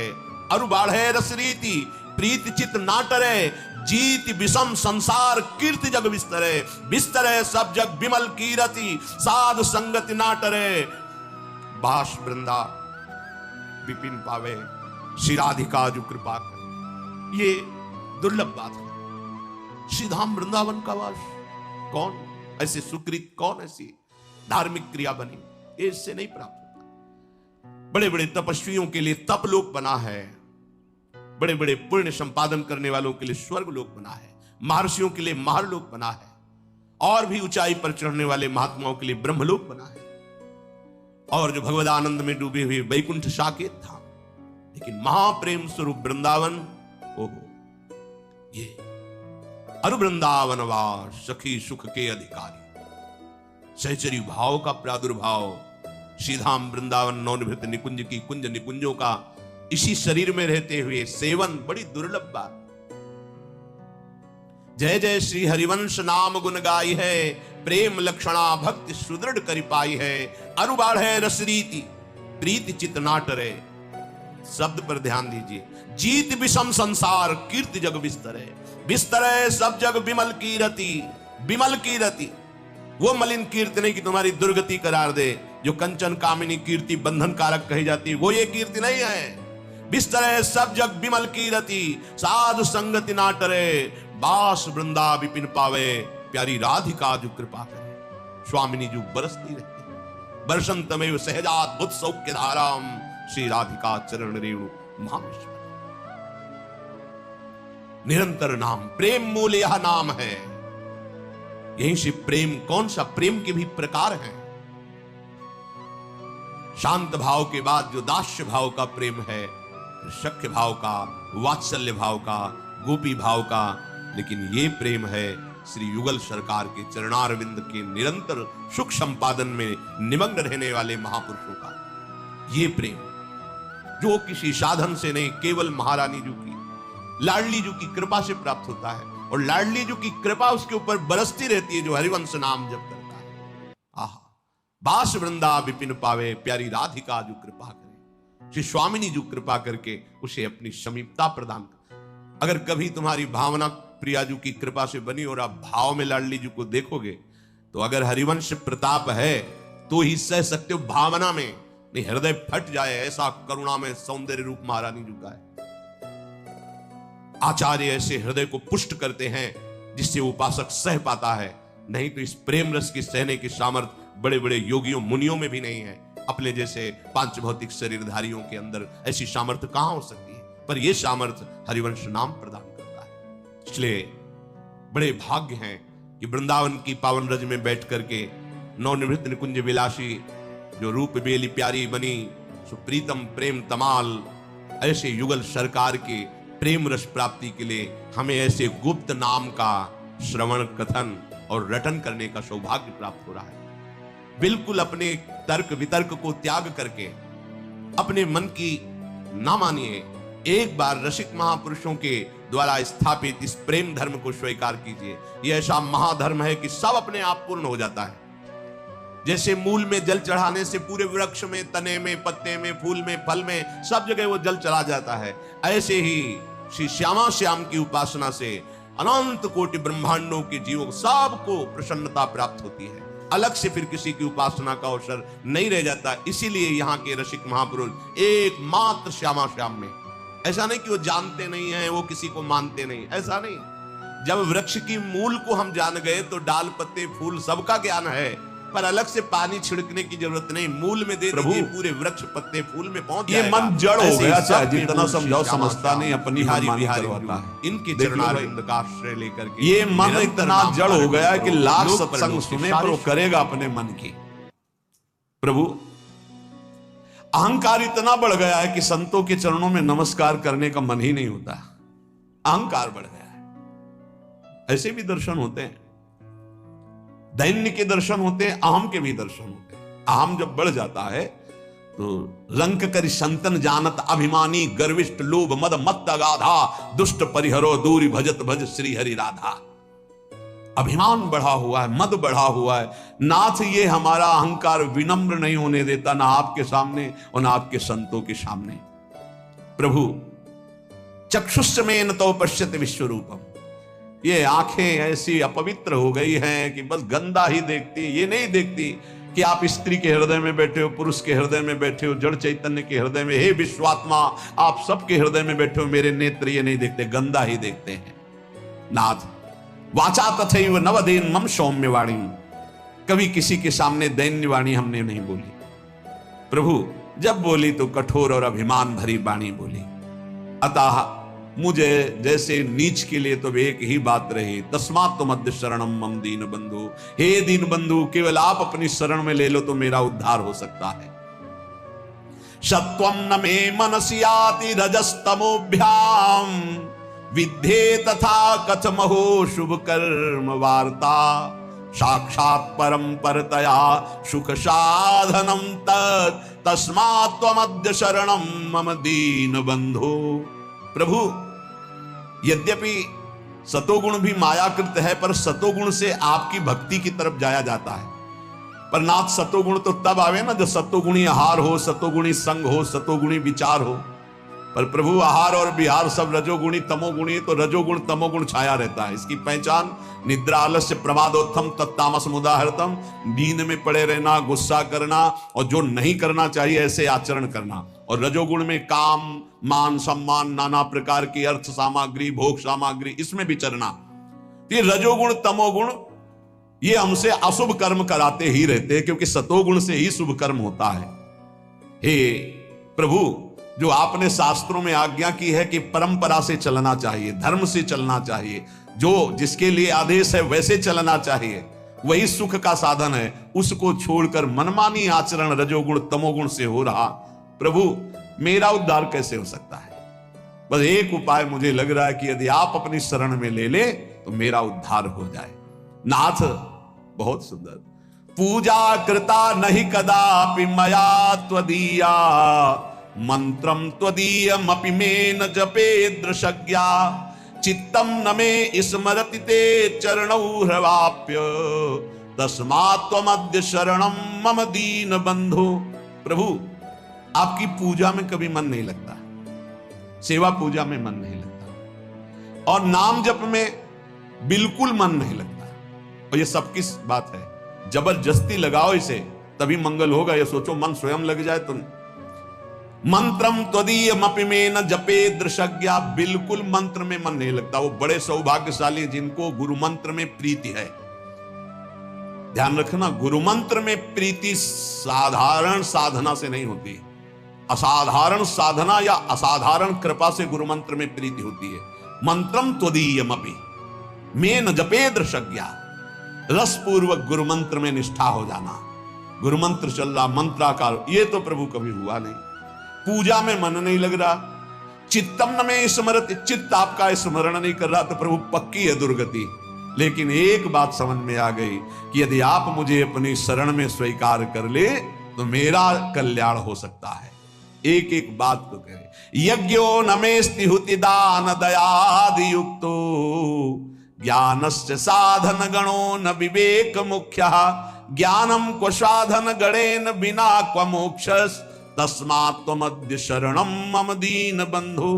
प्रभु मैंने कभी यज्ञ नहीं किया, अब यज्ञ करना बहुत कठिन कार्य है, क्योंकि जो पवित्र धान्य चाहिए, जो पवित्र मंत्र, जो पवित्र व्यवस्था है, मुश्किल ही कोई ऐसा संयोग बैठा पावे। इसलिए सबसे बड़ी यज्ञ रखी गई है, यज्ञानाम जप यज्ञोष्मि, जप यज्ञ। इसमें भी मन नहीं लगता, एक पैसा नहीं लगता इस यज्ञ में। सबसे बड़ी यज्ञ है राधा राधा राधा राधा, कृष्ण कृष्ण कृष्ण, हरि हरि हरि, नाम जपने में। पर प्रभु यज्ञो नमेस्ति, मेरे अंदर यज्ञ की भावना ही नहीं है, जप करने की भावना ही नहीं है। और दान, अगर कोई दान करता भी है तो नाम जरूर होना चाहिए। पैसा वहां ज्यादा चढ़ता है जहां अमुक भक्त ने, ये अमुक जिले के हैं, 500 रुपया भगवान की भेंट की, भगवान इनका मंगल करें, लड़का बच्चा सुखी रहे, दूसरा फिर 500 निकाल के दे। जहां ये नाम नहीं होता, जय हो महाराज, बस नाम हो तो दाम। एक भगत जी आए थे हित धाम में, वो समाचार पत्र के कोई अधिकारी थे, तो दैन्य अवस्था देख के कि भिक्षावृत्ति, पानी की समस्या, बाल्टी भर के इधर, उनका एक हैंड पैप लगवा दें। 2-4 बार आए थे, उनका देख लो अच्छा हो जाएगा, कई साधक हैं, उनको सुविधा हो जाएगी। बोले पर हैंड पैप के ऊपर एक प्लेट लगेगी, पत्रकार अमुक अमुक अमुक, जहां से पानी निकलता है उसी के ऊपर ऐसे एक प्लेट लगवा देंगे और अपना नाम लिख दें। हमका ये तो स्वभाव के विपरीत है, ऐसा तो नहीं हो सकता। बोले फिर हैंड पैप नहीं लगेगा, तो उनको कोई जरूरत नहीं है, नहीं लगवाया। मतलब केवल प्लेट के लिए, वो साधु सेवा का भाव नहीं था, केवल प्लेट के लिए। एक वो तो बहुत अकिंचन भाव था। बोले एक पंखा लगवा दे, गर्मी है, वो इसे जरूरत है नहीं, पर आप देख लीजिए। तो बोले बस इतनी कृपा है कि पंखे की पंखुड़ी में थोड़ा नाम हो। आजकल बड़े लोग कृपालु हैं, पूरा पता आप देख लो पंखे में, फोन नंबर, गांव, पूरा सब नगर। अब ये तो कहो जगह ले ले, पहले बाप बाबा की पर पूरा उसी में लिख दे। अगर दान भी करना है तो पूरा का पूरा परिचय उसमें, इसलिए दान का प्रभाव खत्म हो जाता है। हे नाथ हुति दान दयादि युक्तो, दान का भी और दया, ये तो हमने पक्का देखा है कि देने वाला कोई ऐसा बिरला भगवत कृपा पात्र होता है जो बिल्कुल शांत रहे, नहीं तो लेने वाले से भांटगिरी करवाना जरूर चाहता है। धन्यवाद, आप जैसा दानी कहां प्रभु, आप बहुत देखे लेकिन आप जैसा और बताना महाराज। वो अगर नहीं तो नहीं, ये पक्का समझो। सम्मान और दान दोनों में भेद है। दान दे के सम्मान पाना, दान दे के नाम लिखवाना, दान दे के वाहवाही होना, दान दे के मैक से पुकारा जाना, यही हो गया तुम्हारा, कुछ नहीं मिलना। दान का मतलब होता है कि आपका किया हुआ शुभ कर्म कोई ना जाने, आप कभी किसी से ना कहे, उसे दान कहते हैं। शुभ कर्म किया और भूल गए, कहीं नहीं बताया। अगर कभी कोई कहे भी कि देखा हमने आपको, आपने, अरे वो किसी और का था, हमारा थोड़ी था, हम तो एक निमित्त मात्र, किसी ने दिया था, वो तो ऐसे, किसने दिया था, तो दियम वस्तु गोविंदम, कहीं अहम नहीं, बचा ले गया अपने आप को। तो नाथ ऐसा हम दान भी नहीं किए, और दयादि युक्तो, किसी पर दया भी नहीं किया। ज्ञानस्य साधन गणो न विवेक मुख्य, जो ज्ञान मोक्ष पदवी प्रदान करता है उसकी कभी कोई साधना नहीं की। और प्रभु ज्ञान के बिना अज्ञानी का कल्याण कैसे हो सकता है? इसलिए दीन बंधु हमें तो एकमात्र भरोसा रह गया आपकी शरण में। सत्संगतिर्हि विदिता तव भक्ति हेतु, साप्यद्य नास्ति बत पंडित मानिनो में, तामंतरेण नहि सा क्वच बोध वार्ता, तस्मात् त्वमद्य शरणम मम दीन बंधु। प्रभु, आपकी प्राप्ति का स्वतंत्र सिद्ध उपाय है सत्संग। स्वतंत्र और सिद्ध, स्वतंत्र ये किसी के अधीन नहीं, सत्संग मात्र आपको भगवत प्राप्ति करा देगा, यदि बात मान लो तो। भगवान के मुख्य वचन है कि बड़े बड़े व्रत यज्ञ और तीर्थ याटन शास्त्र स्वाध्याय आदि दान आदि से द्वारा जो नहीं प्राप्त हो सकता, मैं सत्संग से वशीभूत हो जाता हूं। व्रतेन यज्ञ छंदान से तीर्था नियमा यमा, यथा वरुंधेत सत्संगा सर्वसंगोपहो हिमाम। प्रभु यद्यपि परम स्वतंत्र आपकी प्राप्ति का सिद्ध मार्ग है सत्संग, पर खेद है कि मैं पंडिताभिमानी होकर के, दैन्य होकर कभी सत्संग नहीं सुना। सत्संग सुनना पर दैन्य होकर, आग्रह छोड़कर, जो कहा जा रहा है उसे गौर से सुनो और अपने जीवन में देखो। भगवान शंकर को क्या जानना है, लेकिन काकभूषुंड जी के यहां जाते हैं, नीचे बैठ करके हंस रूप में वो कथा सुनते हैं। काकभूषुंड जी ऊपर आसन में बैठकर बोल रहे हैं और भगवान शंकर नीचे बैठकर सुन रहे हैं। है कुछ सत्संग का ऐसा रहस्य जो भगवत प्रेम प्रकाशित करता है। पर नाथ, मैं अभिमानी कभी संतों के चरणों में बैठ करके सत्संग नहीं सुना, और सत्संग के बिना किसी का कल्याण, उद्धार, भगवत भक्ति, प्रेम, ज्ञान कभी किसी को।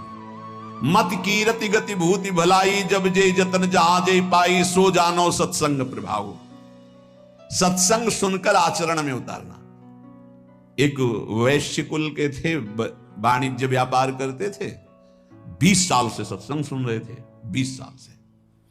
अब एक दिन उनको कहीं किसी ब्याह निमंत्रण में जाना था, तो अपने लड़के से कहा कि हमारा नियम है सत्संग में रोज जाना, जाओ सत्संग सुनो, 2 दिन बाद हम आएंगे। 2 दिन बाद आए तो गाय आटा बोरी में रखा था, खा रही थी। तो हे प्रभु, बड़े कृपालु आप इस रूप में आके पाए। वो लड़का हाथ जोड़े खड़ा था। सेठ जी आए, बोले तुम्हारी आंखों के अंधे हो, तुम्हें दिखाई नहीं दे रहा है आटा खा रहे? तो उनका आज सत्संग में सुना था कि गऊ यदि आ जाए और वो कुछ खाने लगे तो पहले कुछ खा लेने दे, फिर भले हटाए, तुरंत नहीं हटाना चाह रहे। बोले 20 साल से सत्संग सुन रहा हूं, पाई भर फर्क नहीं पड़ा, 2 दिन में तुझे फर्क पड़ गया। अरे सत्संग सुना जाता है केवल, बस ऐसा सत्संग कल्याण नहीं करता। वो कह रहे 20 साल से सुन रहा हूं, कोई फर्क नहीं पड़ा, तेरे को 2 दिन में फर्क पड़ गया कि गाय कैसे? अरे पंडित जी बोलते रहते, संत जन बोलते रहते, जाके सुन लिया। ऐसे सत्संग नहीं सुना जाता। बोले सत्संग हो रहा है, चलो साधु महात्माओं को 5 मिनट बैठ लेते हैं। सत्संग का मतलब होता है जो सुना, श्रोता सोई परम सुजान सुनत चित रति करे। बड़ी कृपा से सत्संग मिलता है, उसको अपने आचरण में उतारना चाहिए। कह रहे हैं प्रभु, सत्संग तरहि विदिता तव भक्ति हेतु, आपकी प्रेम लक्षणा भक्ति प्रदान करने वाला सत्संग, आपका ज्ञान प्रदान करने वाला सत्संग, पर साध्यप्यद्य नास्ति बत पंडित मानिनो में। ये मैं अभिमानी जीव अपने को बड़ा ज्ञानी मानकर कभी संतों के चरणों में बैठकर सत्संग नहीं सुना। तामंतरेण नहि सा क्वच बोध वार्ता, अगर संतों का संग नहीं हुआ तो बोध कैसे हो जाएगा? इसलिए नाथ, अब एकमात्र आपकी शरण में हूं, आप मुझे बचा लीजिए। दृष्टिर्न भूत विषया समिताभिधाना, वैषम्यमेव तदीयं विषयी करोतु, शांति कुतो मम भवेत् समता न चेत् स्यात्, तस्मात् त्वमद्य शरणं मम दीन बंधु। प्रभु, मैं किसी से निष्काम मित्रता नहीं की। दोस्ती काहे की होती है आजकल? दोस्त के सुख को लेने की, बस इसी बात की दोस्ती होती है। और दोस्त किसे कहते हैं? कुपथ निवारी सुपंथ चलावा। दोस्त का परिचय जो कुपंथ से हटा करके सुपंथ में चलावे। दोस्त वो है, हमारी दोस्ती की कसम, अगर तुमने गलत आचरण किया तो आज के बाद हम मिलेंगे नहीं, तुमसे बात नहीं करेंगे, ऐसा दोस्त होता है। कुपंथ निवारी सुपंथ चलावा। लेकिन ऐसे दोस्त तो भगवान की कृपा से मिलते हैं, जो निष्काम हमसे दोस्ती करें, हमारे किसी भी सुख को देखकर उसके भोगने की इच्छा न रखकर जो हाथ मिलाए उसे दोस्त कहते हैं। और जो कुछ सुख आकांक्षा से दोस्ती की जाती है वो दोस्ती नहीं होती, वो स्वार्थ होता है। आज स्वार्थ के खेल को दोस्ती माना जाता है। प्रभु, हमारे हृदय में कभी आपको लेकर प्रसन्नता प्रकट नहीं हुई, भोगों को लेकर हुई प्रसन्नता।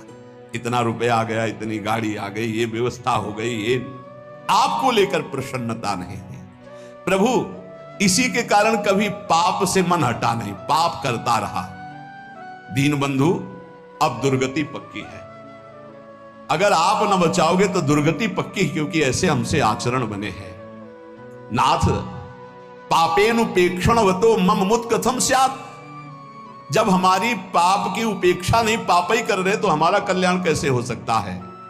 नेत्रादिकम मम बहिर्विषयेषु शक्तम नान्तर्मुखम भवति तान विहाय तस्य क्वान्तर्मुखत्वमपहाय सुखस्य वार्ता तस्मात् त्वमद्य शरणम मम दीन बंधु। ये इंद्रियां बहिर्मुख भाग रहे हैं, कभी अंतर्मुख नहीं हुए। और अंतर्मुख हुए बिना भगवत प्राप्ति का रास्ता नहीं मिलता। सर्वात्मना न विसृजेत बहिरिंद्रियाणि। एक इंद्री फंसाकर पूरा जीवन नष्ट कर सकती है। अजामिल ने केवल यही एक इंद्री, नेत्र इंद्री से देखा व्यभिचार हो रहा, पूरा जीवन व्यभिचारी बना दिया। नेत्र इंद्री ने सौभरी जी की चूक कर दी, देखा मछली के मैथुन को, पूरा जीवन 50 ब्याह किए। और जो पूरी इंद्रियां बाहर किए, उनकी दुर्दशा क्या होती होगी, लिखने लायक नहीं है। प्रभु, नेत्रादिकम मम बहिर्विषयेषु शक्तम। सारी इंद्रियां बाहर घूम रही, विषयों में आसक्त। नान्तर्मुखम भवति तान विहाय तस्य। कभी एक मिनट के लिए अंतर्मुख नहीं हुई। क्वान्तर्मुखत्वमपहाय सुखस्य वार्ता। जो अंतर्मुख नहीं हुआ वो भगवद आनंद को क्या जाने। नाथ, ऐसे पुरुष की तो दुर्गति ही होती है। अब तो केवल एकमात्र आपके चरणों का सहारा है।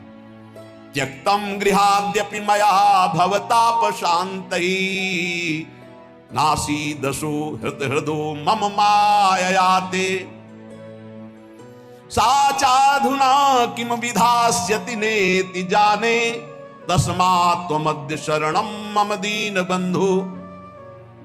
भगवान, कभी मुझे ऐसा नहीं लगा कि संसार दुखमय है, कभी ऐसा नहीं लगा कि ये संसार छूटेगा। देखो, सबको ऐसा ही लगता है। ये शरीर सत्य है, पत्नी सत्य है, पुत्र सत्य है, मकान सत्य है, एक सेकंड में सब छूट जाता है। आंख मुंदी, शरीर भी गया, सब छूट गया। कभी ऐसा अगर लगता तो इसका अंदर से त्याग करके आपका भजन करते, लेकिन कभी ऐसा नहीं लगा कि संसार दुखमय है, ये पुत्र परिवार आदि सब मुझे छोड़ देंगे, कभी ऐसा नहीं लगा। ये ऐसा क्यों? क्योंकि मेरा मन गंदा हो गया, मलिन हो गया, आपकी दुरंत माया में फंस गया। वैसे प्रभु, मैं बहुत अशांत और दुख को भोग रहा हूं। इस समय क्या क्या दुर्दशा होगी ये मैं सोच रहा हूं, क्योंकि मेरे द्वारा ऐसे आचरण हुए हैं। किसी ने एकांतिक में प्रश्न किया कि मेरे द्वारा गलती नहीं हुई, फिर भी उसका मुझे दंड मिल रहा है, क्या भगवान क्या न्याय है? उनसे प्रार्थना की थी, वृंदावन में बैठे हो, इसी जन्म के आप रजिस्टर को अपने खोल कर देखिए। ऐसे पाप किए हैं जिनका दंड नहीं मिला, गुप्त हो गए हैं, ना आपने प्रायश्चित किया, ना क्षमा मांगा है, तो वो कर्म कहां से आपको भोगने को मिलेंगे? ऐसी जगह फंसाएंगे जहां 100 में 100% आप निर्दोष हैं, पर आपको दंड भोगना होगा। ये वही दंड है जो 100% पाप हुआ था, कोई नहीं जाना, आगे क्रॉस करके निकल गए, वो गुप्त हो गया। वो गुप्त नहीं हुआ, वो बढ़िया सज सजा के तुम्हारे आगे परोसा जाएगा। वो आएगा और ऐसी जगह दंड देगा जहां आप कसम खाओगे कि मैं निरपराध हूं, पक्का माना निरपराध हो, लेकिन वो अपराध आपको वहां दंड देगा। हमारे भगवान के न्याय में कहीं किंचन मात्र न चूक होती है, न मिलावट होती है, और न वहां घूस चलती है, न वहां वकालत चलती है। इसलिए यही डर ही डर हरिवंश सहित जिनो भ्रमय गुण सलिल पर जे नामन मंगल लोकती हूं सुहरि पद भजु न विलंब करे। प्रभु उस समय समझ में नहीं आया और क्या क्या पाप कर बैठे, अब लगता है डर कि अब दुर्गति होगी। तो दीन बंधु एकमात्र आपकी शरणागति ही है जो मुझे बचा ले। प्राप्ता धनम गृह कुटुंब गजा स्वदारा राज्यम यदैहिक मठेन्द्र पुरश्च नाथ सर्वं विनश्वरमिदं न फलाय कस्मै तस्माद्वमद्य शरणं मम दीन बंधु। हे दीन बंधु, पूर्व पुण्य से धन मिला, सुंदर स्त्री मिली, घर मिला, परिवार मिला, संपत्ति मिली, ऐसा हम समझ बैठे कि हम तो इंद्रपुरी के राजा हो गए। नाथ, इन नश्वर वस्तुओं को सत्य मानकर कभी आपका भजन नहीं किया और इनमें फंसा हुआ पूरा जीवन निकल गया। अब नाथ अंतिम समय आ रहा है तो अब पछतावा हो रहा है। एकांतिक में एक बहुत ही व्यवहार कुशल, ऐश्वर्य संपन्न, भगवान की बड़ी कृपा है कि अपने अपने हृदय की जब बात रखते हैं तो शास्त्र प्रमाणित हो जाता है।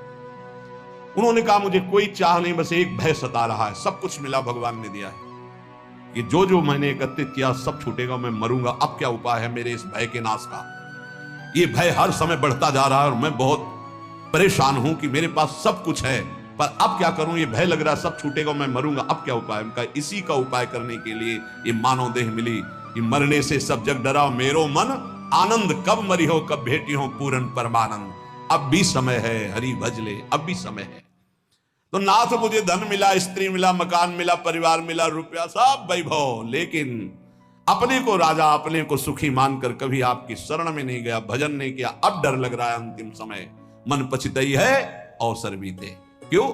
ये सुत बनितादि जान स्वार्थ रत्ना करुणे सभी ते अंत ही तो तजेंगे पामर तू न तजय बही थे। अंत समय में जो खर्चा चाहिए था, जहां जाना वहां पर पास चाहिए था, परिचय, वो तो है नहीं, वो भागना पड़ेगा यहां से। समय पूरा होने पर काल यहां एक सेकंड भी नहीं टिकने देगा, सब छीन लेगा। तभी सबको मृत्यु से भय लगता है, लेकिन वो भयभीत नहीं होता जिसके पास पैसा है।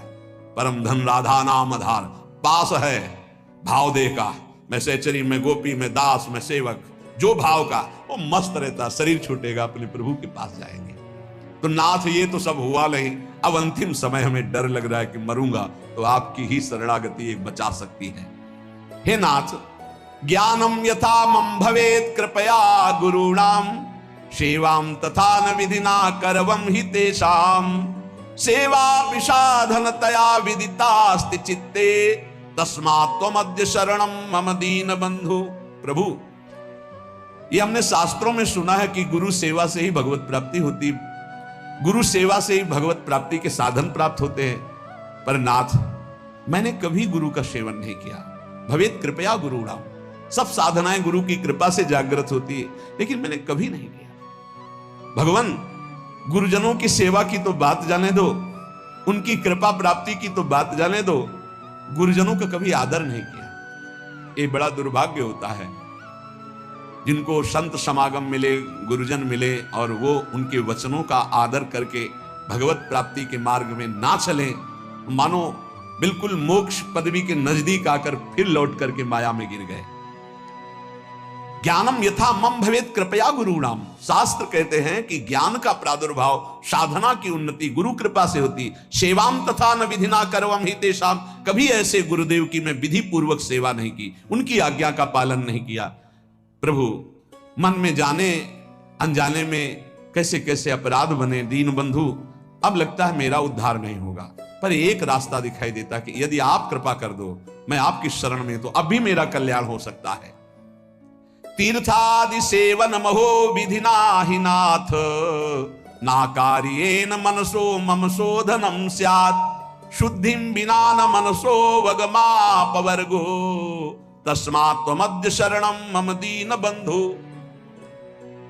बिना तीर्थादि के सेवन से मन पवित्र नहीं होता, भजन में मन नहीं लगता, इसीलिए करना पड़ता है। किसी ने प्रश्न किया था एकांतिक में कि भगवान कण कण में वास करते तो तीर्थ जाने की आवश्यकता क्या है, हर कण में भगवान है।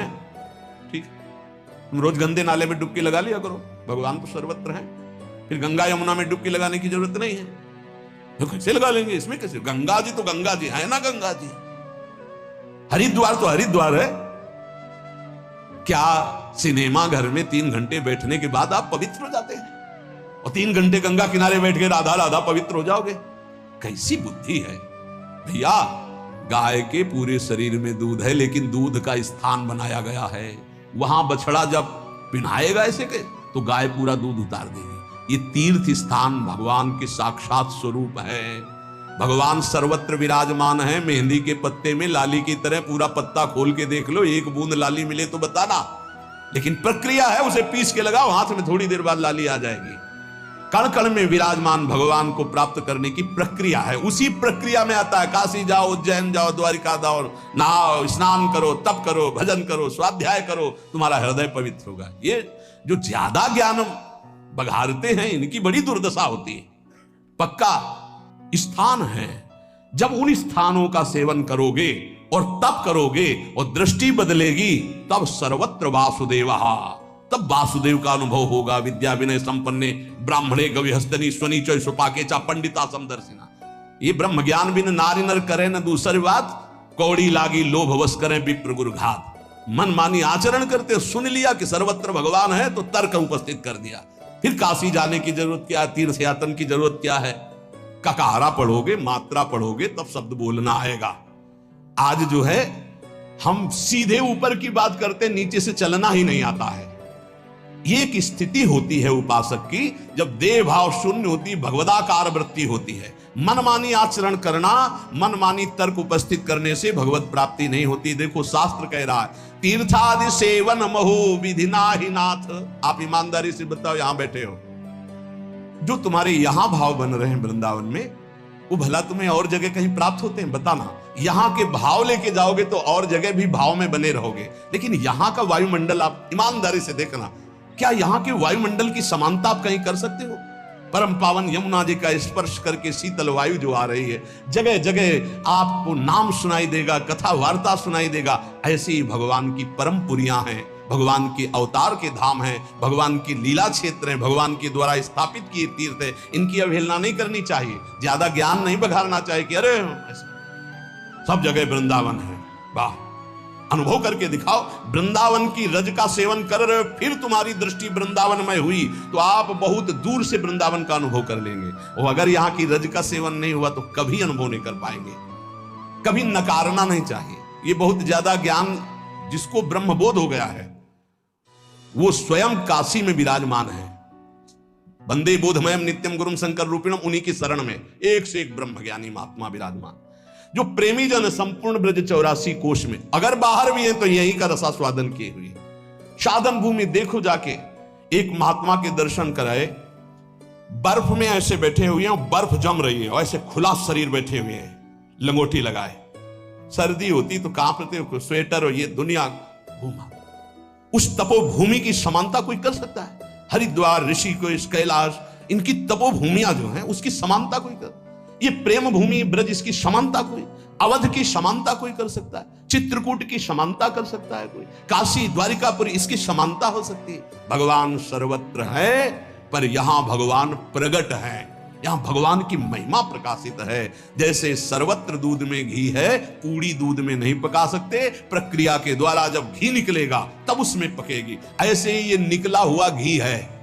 ये जो धाम है, भगवान की पुरियां हैं, इनका आदर करना चाहिए, इनका स्मरण करना चाहिए, इनका बंधन करना चाहिए। इस ज्ञानाभिमान में आकर के कहीं अवहेलना ना कर दे। सच्ची बात कहते हैं। आपको विनोद भाषा में लगा होगा, जब भाव की स्थिति चरम अवस्था में चढ़ जाती है तो ऋषभ देव भगवान अपने मल में लौट रहे हैं। मल में, पढ़ के भागवत में देखो, मल हुआ उसी में लौट रहे हैं। ये स्थिति एक परमहंस की, अवधूत योगी की है। अगर तुम पवित्रता का निर्वाह नहीं करोगे तो वहां तक पहुंच ही नहीं पाओगे। अब उनकी स्थिति का सीधे हम नकल करना चाहे तो नरकगामी होंगे। इसीलिए स्थिति से चलना चाहिए, क्योंकि अपवित्र शरीर, अपवित्र बुद्धि, अपवित्र मन तो, अपवित्र चिंतन तो उसकी दुर्गति तो होगी। बहुत गुरुजनों के चरणों में बैठ करके शास्त्र की बातों को सुलझाना चाहिए, अपने हृदय की स्थिति के अनुसार आगे बढ़ना चाहिए। नकारात्मक सोच भर करके ज्ञान के द्वारा अवहेलना नहीं करनी चाहिए, उसे अज्ञान ही कहते हैं।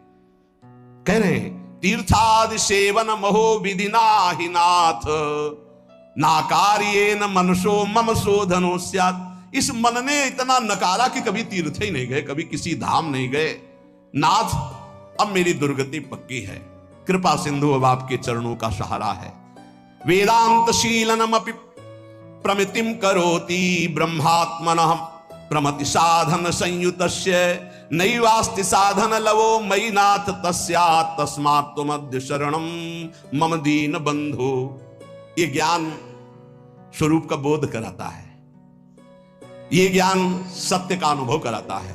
पर प्रभु, ज्ञान ऐसा जो बोध कराए, सत्य का अनुभव कराए, उससे विमुख होकर के हम ज्ञान का सच्ची मान। अगर आपके जीवन में भजन नहीं है तो ये ज्ञान की बातें सुनकर, दूसरों को सुनाकर आप भगवान के अस्तित्व को भी स्वीकार करने लायक नहीं रहेंगे। जब तक हम गुरुजनों के चरणों में बैठ करके आराधना नहीं करते, तब तक वो ज्ञान अज्ञानी होता है। अगर ऐसा होता तो उपनिषदों में आप देखो, ब्रह्म ऋषियों के चरणों की 12-12 वर्ष तक आराधना की, तब उनको एक सूत्र दे दिया, तब उनको अनुभव में आया। आज मनमानी आचरण करते हैं और ज्ञान की बातें सुन करके भगवान की आराधना, तीर्थों का, धामों का, नाम का, रूप का, लीलाओं का, इनका खंडन करते हैं। पता नहीं भगवान की कैसी विचित्र माया है, कौन सा ज्ञान प्राप्त हो गया। ब्रह्मात्मना प्रमति साधन संयुतस्य, ये ज्ञान ब्रह्मात्म बोध के लिए है। ये भगवान की अवहेलना, तीर्थों की अवहेलना, या नाम की अवहेलना, या ठाकुर जी की सेवा पद्धति की अवहेलना, इसके लिए नहीं है। देखो, अगर ऐसा होता तो भगवान श्री राम रामेश्वर रूप में शंकर जी की आराधना कर रहे हैं, भगवान शंकर हनुमान जी के रूप में राम जी की आराधना कर रहे हैं। इनसे बड़ा कोई ज्ञानी है? आजकल ज्ञान होता है तो सीधे भगवान की आराधना की अवहेलना करना शुरू। स्वयं परम ज्ञानी भगवान शंकर ज्ञानी नाम गण्यम हनुमान जी का रूप रख के राम जी की सेवा में राम जी रामेश्वर जी की सेवा कर रहे हैं। सेवा भगवान स्वयं कर रहे हैं, जो ज्ञान स्वरूप है, बोध स्वरूप है। इसलिए ऐसे ज्ञानी की चर्चा ना सुने जो नाम की अवहेलना, रूप की अवहेलना, ध्यान की अवहेलना, सेवा की अवहेलना, तीर्थों की अवहेलना, भगवत भाव की अवहेलना करे। आजकल ऐसे ज्यादा पाए जाते हैं जो भगवान से विमुख करने वाली बात कही जाती है। इसलिए सावधान होकर कानों में वही शब्द पड़े जिससे दीन बंधु भगवान की आराधना बन जाए और भगवत प्राप्ति हो जाए। ज्ञान क्या है? बोले वेदांत शीलनमपि प्रमतिम करोति ब्रह्मात्मना प्रमति साधन संयुक्त।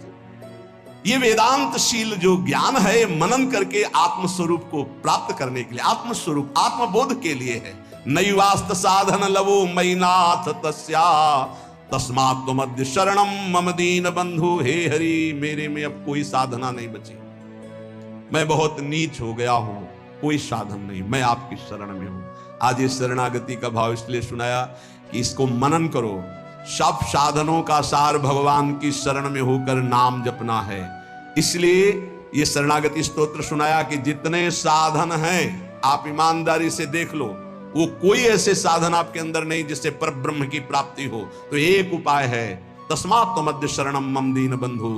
हे दीन बंधु प्रभु, मैं आपकी शरण में हूं और इसका फल है राधा राधा राधा राधा। हर समय नाम जप करो, भगवान की शरण में रहो, कभी कहीं किसी की अवहेलना वाणी से मत करो। ऐसे ज्ञान को मत सुनो जो नाम धाम रूप लीला की निंदा करता हो, किसी वैष्णव की, किसी संत की, किसी महाजन की निंदा होती हो। ये सब अज्ञान के ही लक्षण हैं। ज्ञान में एकमात्र श्री भगवान गुरुदेव परब्रह्म परमात्म तत्व आत्मबोध, ये चर्चाएं होती, इनकी चर्चाएं होती। निंदा स्तुति अवहेलना ये सब नहीं। जितने तीर्थ हैं, तीर्थपाद भगवान स्वयं प्रकाशित हैं। अभी आपने महिमा देखी नहीं है, अभी वो स्थिति नहीं है। एक एक तीर्थ का स्वयं भगवत स्वरूप अपना प्रभाव है।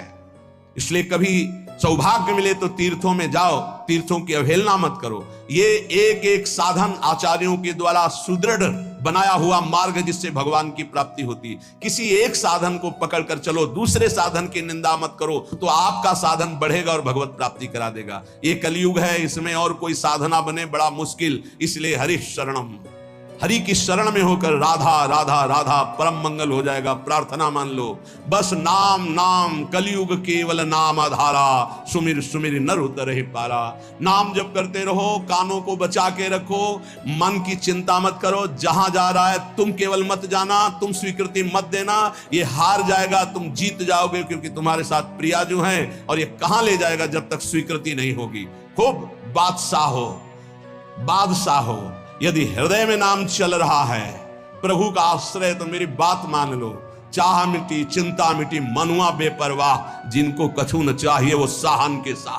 वो बादशाह है जो भगवान नाम में रत है। कोई चाह नहीं, आगे से आगे हरि व्यवस्था करेंगे, देख लेना। तुम्हें लगता है ऐसा कि बिना किए कुछ हो जाएगा क्या? पक्का मान लीजिए, तुम पूरी सृष्टि के रचयिता को नहीं जानते हो, किसी का सहयोग नहीं लिया। एक भ्रकुट के संचालन निमिष मात्र में उसने पूरी सृष्टि रच दी। और जब तुम उसके भरोसे होकर के अपने कर्तव्य का पालन करोगे तो क्या मुश्किल रह जाएगा।